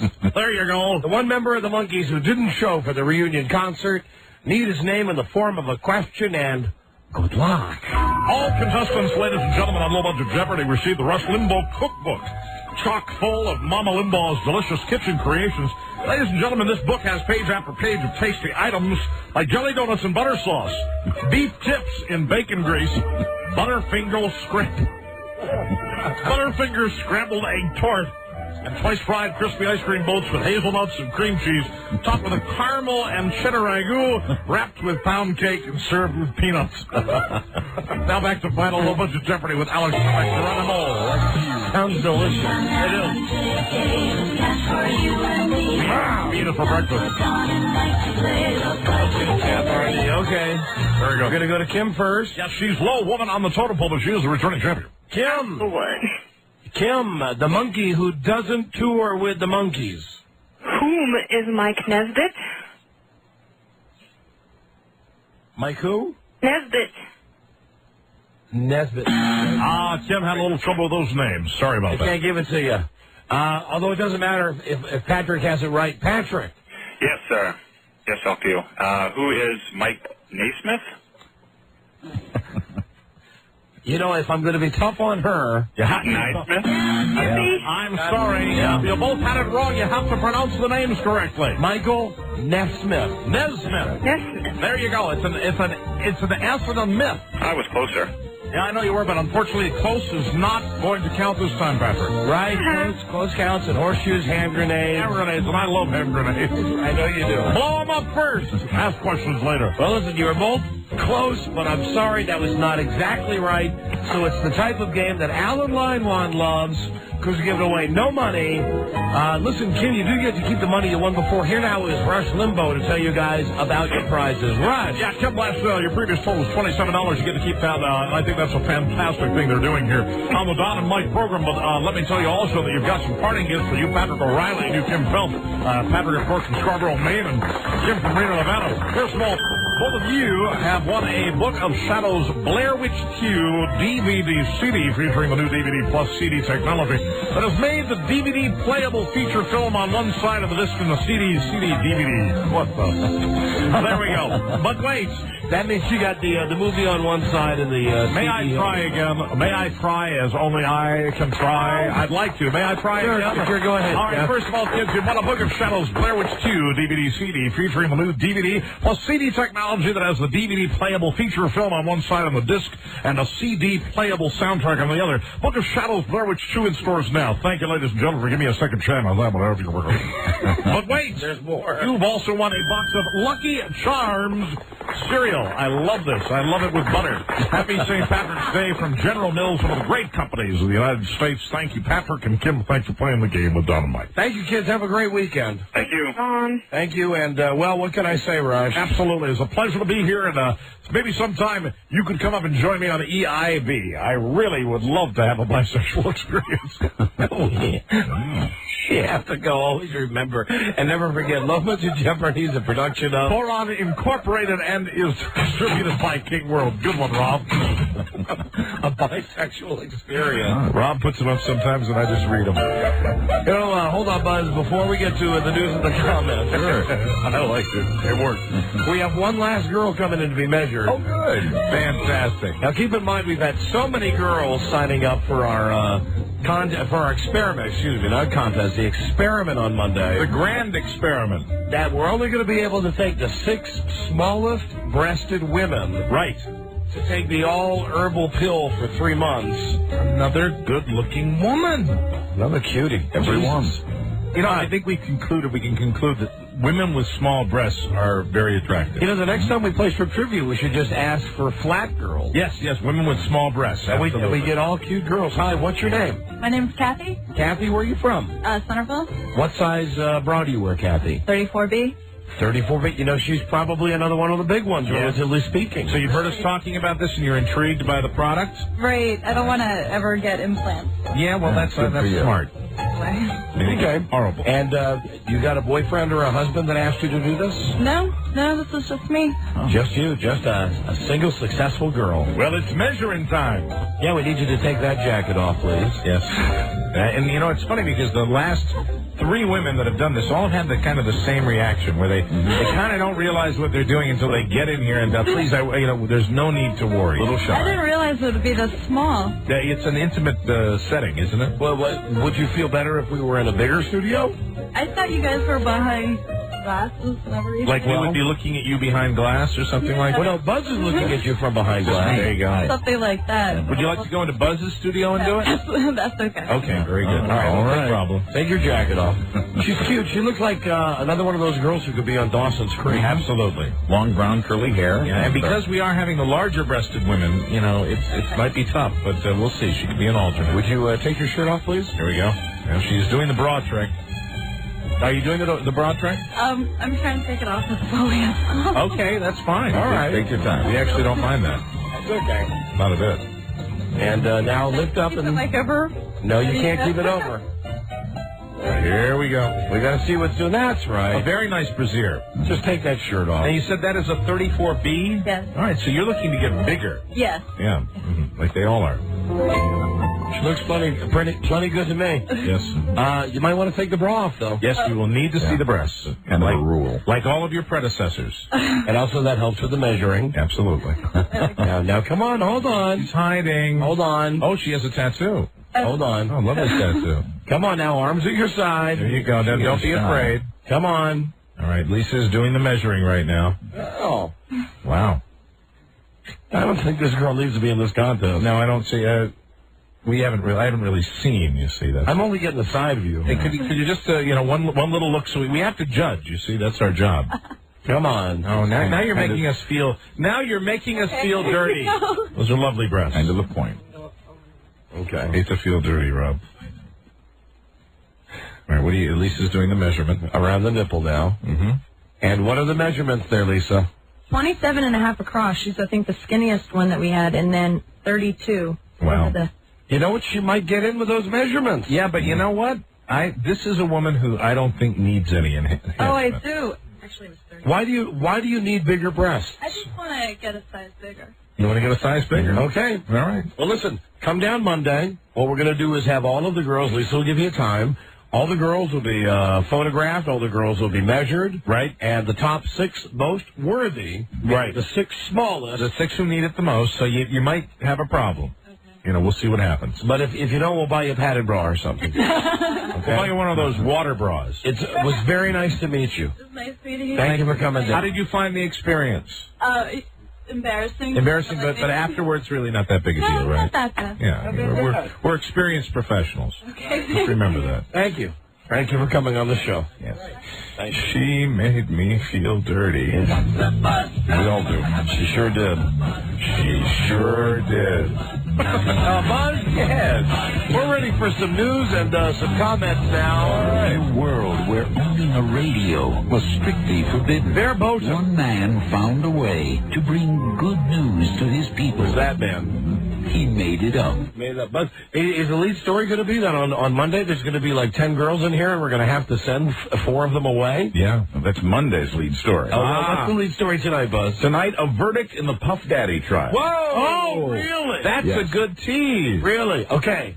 Who wants to bet? Because I've not heard anything. Have you heard anything? I have not heard a thing. I will say guilty. Gets off. Okay. What do you got? 2, 3, 4, 5. I'm running out of money on today's show. I'll bet you $100. I only got 5. I win. It's just like poker. Just give me the $5. I know. You want to go 5? No, let's do $1. $1? Yeah. Let's do 2. Okay. Let's do 2. Let's do. Okay, good. And it's guilty if he's guilty of anything. Mm-hmm. Is he either guilty or not guilty? Well, that's usually how a verdict works. There we go. All right. I only have $1 or I have a 20. Okay. So we'll do $1. Okay, just $1. All right. You're on. Very good. All right, well, good. Now we've got some money riding on the news. Mm-hmm. What won't we bet on? Finally. And we'll get it from Buzz when we come right back. Number 1, Arbitron Radio, the Don and Mike Show. Providing the soundtrack to your thunderous orgasms. The Don and Mike Show. All right, Buzz, we have money down on the table about Puffy. We're ready. And, you know, I should get some kind of a prize for acting, maybe, because going into the commercial, you asked me what the lead story was, and I told you the truth, that there is a verdict in the Puff Daddy trial. I just didn't know what it was at the time. You didn't know? What did it just happen? It hadn't been announced yet. Fortunately, during the commercial break, it was announced. Wow, so you were, like, going out on a limb there. Yes, we need a Tiffany then here. Well, let me set it up first, and then we'll bring in the timpani. Can we do that? Sure. There is a verdict this evening in the guns and bribery trial of rap mogul Sean Puffy Combs. Combs was accused of illegal possession of a weapon the night of a shooting at Club New York. He was also accused of trying to bribe witnesses into saying he had no gun. And now, the result of that trial. Sean Puffy Combs, Puff Daddy, not guilty on all 5 counts against him. There you go. I should have bet you $1 million instead of $1. I didn't watch the trial. You watched the trial, so you actually... No, I didn't watch it. It wasn't on court TV. Oh, really? But you were paying attention? Yeah, I pay attention to it. Yeah. Reading the press account. Yeah. His bodyguard also found not guilty on all counts against him. Thank you. I'll take my $1. Thank you, Buzz. I hate to lose, even when you're sick. Thank you. Also on trial, Shine Barrow, a best-selling rapper who faced 3 counts of attempted murder. He was found guilty on all counts. Members of the jury gave visual clues toward the end of the trial that they would vote to acquit Puff Daddy. One of the clues was jurors rolling their eyes as the prosecution gave their final statement. Right. Puffy, my man, Puff. There's the verdict. The Puffster. So you think J-Lo will get back together with him now that his troubles are behind him? No way. She moved on to some new piece of ass. She's on with her life. There you go. Johnny? Free Puffy Combs. Johnny Cochran has done it again. Mr. Johnny. Mr. Johnny. Man, I tell you, if you get in trouble, get Mr. Johnny. Amen. Good news from Wall Street today is the week is over. The Dow fell 208 points today. In terms of points, it was the Dow's worst week ever, down 820. The Dow's down more than 9% from its peak in January 2000. Most of the loss came this week. Why are you so happy? Did you dumped all your stock? You know, I'm not. I'm not. I was smiling like I'm some genius.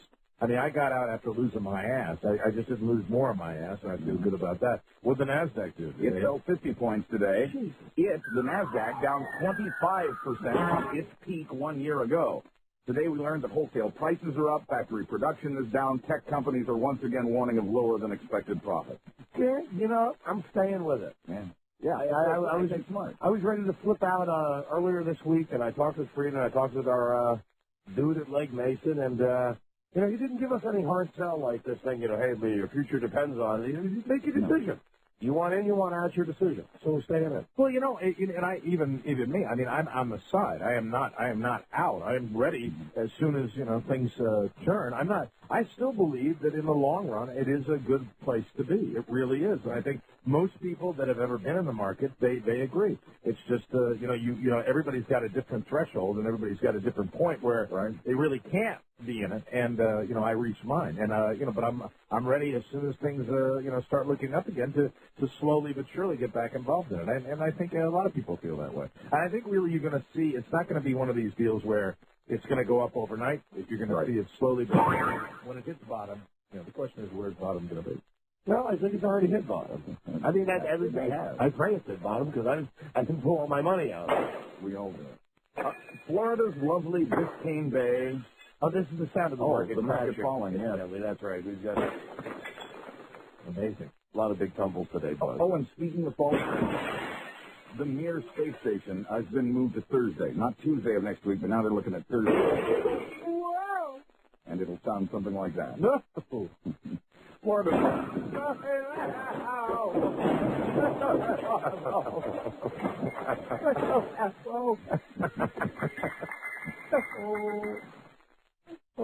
Florida's lovely Biscayne Bay isn't very lovely right now. It also smells bad. Oh, great. Up to 12 million gallons of raw sewage spilled into the bay after it ruptured a pipeline yesterday. Why, is that where you're going for vacation? Yes, of course, naturally. The beaches are closed there.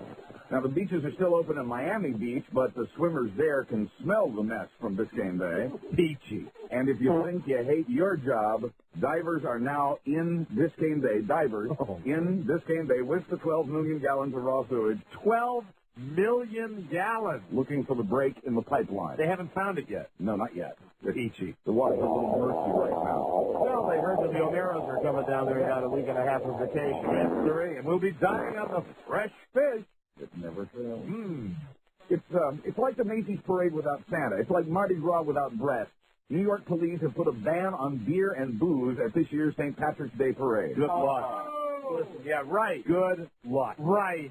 Come on. I'm going to watch it tomorrow on Channel 4. And I guarantee that there's going to be nothing but drunk New Yorkers up and down the street. God love them. Yeah, absolutely. I mean, if you really want to, tie one on, that's where you go. You go in the middle of Manhattan. How do you ban booze from New York's St. Patrick's Day parade? They're going to try. I mean, people will still show up soft because they did so in advance or because they avoided one of the intersections I'm about to list.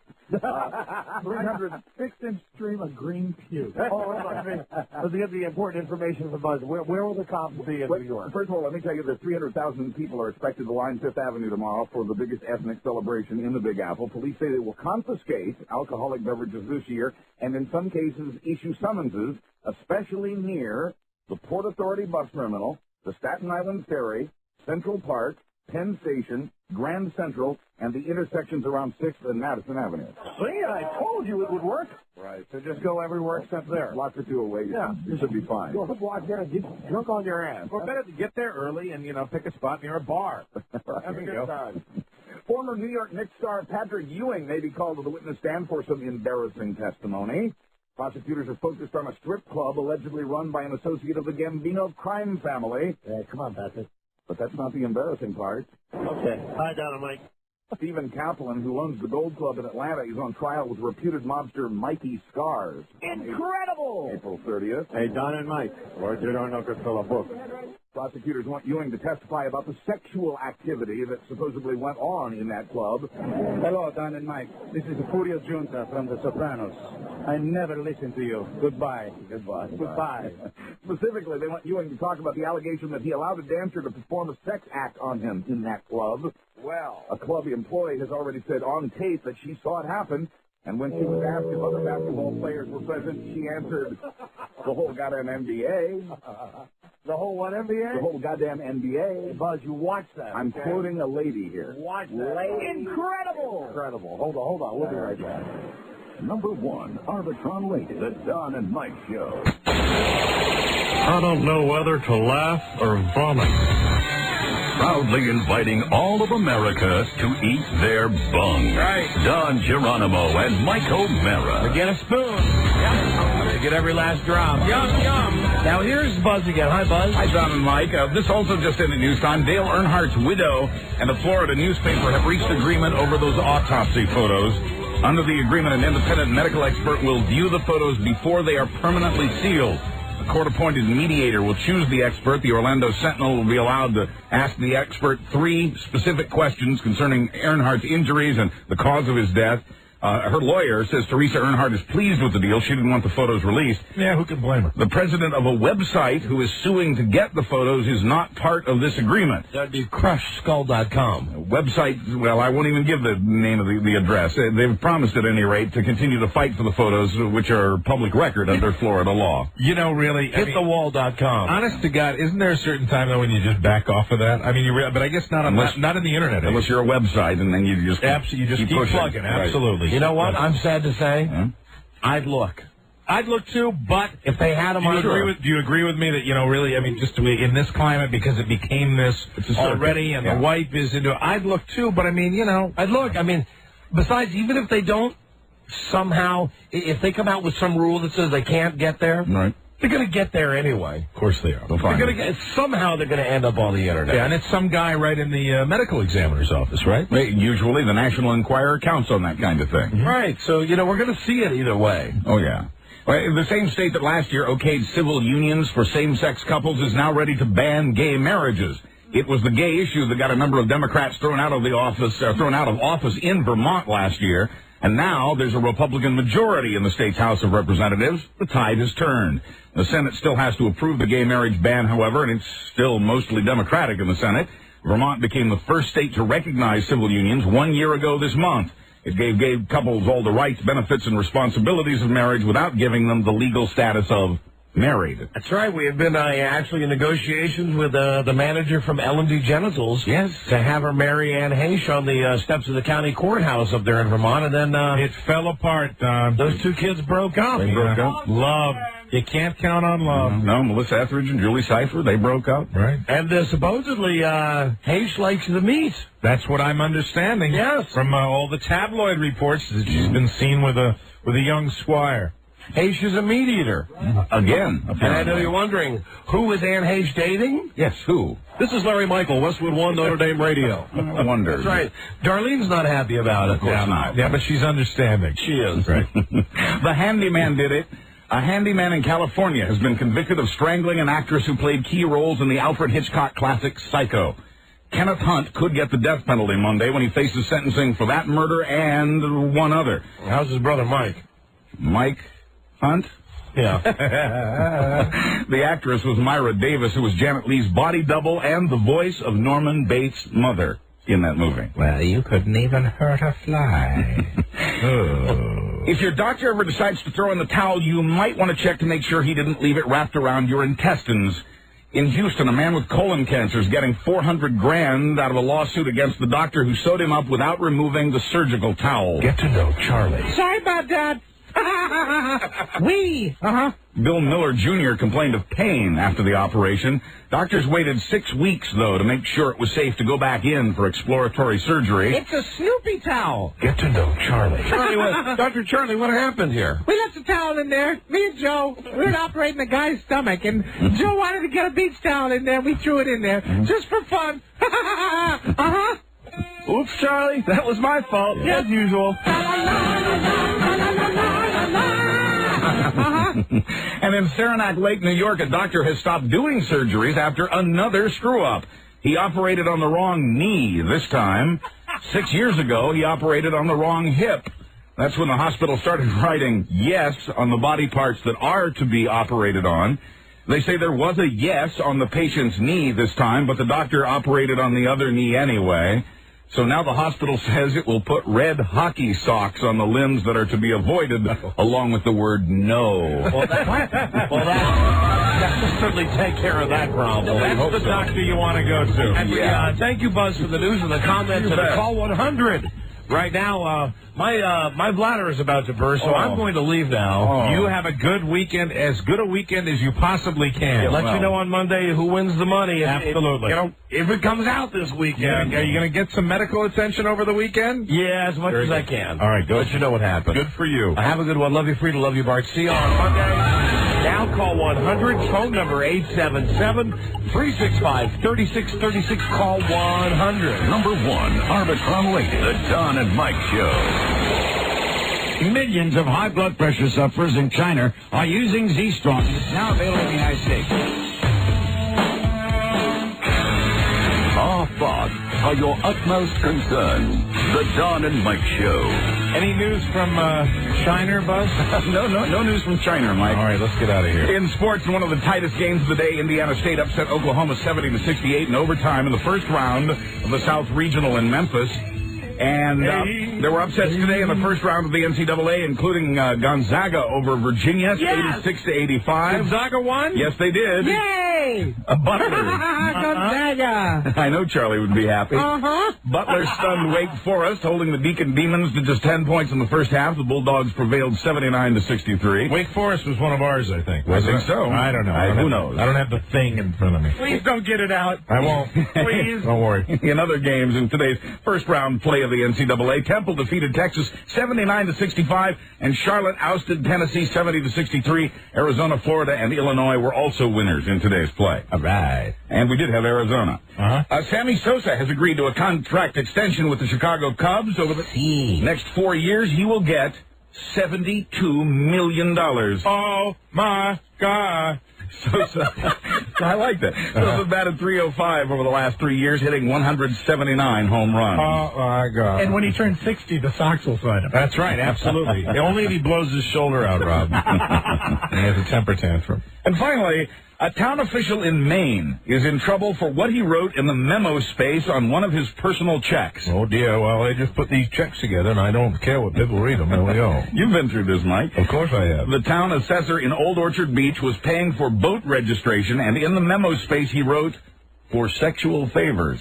Hey! You know what I forgot to tell you? What? That those checks that Don gave me with the for hand relief or cash and oral sex or whatever he put on them. Yeah. I went to get my car serviced, and I had left the checks in there, and they called and said, you had 2 checks here that we thought you might want. The place where I get my car serviced. And so they were all looking at the, and then I got it, and it was like, the little paper clip, and obviously like 100 people had read it. Yeah, no chance that's photocopied and up in the break room. No, I'm Johnny Perbertina. Hey, look what the disc jockey did.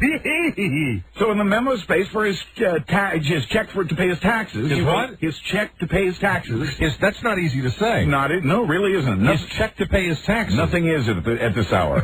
Okay. Sexual favors, you see, is the name of his boat. Oh. Other town officials are not amused. Displaying a true bureaucratic sense of humor, they say the assessor has a responsibility to act appropriately. No. I'm Buzz Burbank on the Don and Mike Show. No. Yes. Oh, yes. No. Oh, yes. John Geronimo, if you're listening, props to you for even coming in here today. Amazing. Above and beyond. I mean, man, oh, man. I mean, he was hurt, and that's why he headed out a little early, and I hope he passes that stone sometime over the weekend. And, no, not going to do that, Lisa. Sorry. Just as per. Okay, I do want to mention that on Monday's show, it's Small Breast Monday. Yeah. All the ladies that are participating in our grand experiment are going to be here with their small breasts and begin taking the new bust product. We will have Angela, the good lady who invented it, here to talk about all the benefits and the questions and ramifications, whether you grow a third eye, all that good stuff. She'll be here on Monday. Also next week on the show. Next Friday, you can win $1,000. Book of Shadows, Blair Witch 2 DVD CD featuring the new DVD plus CD technology that has the DVD playable feature film on one side.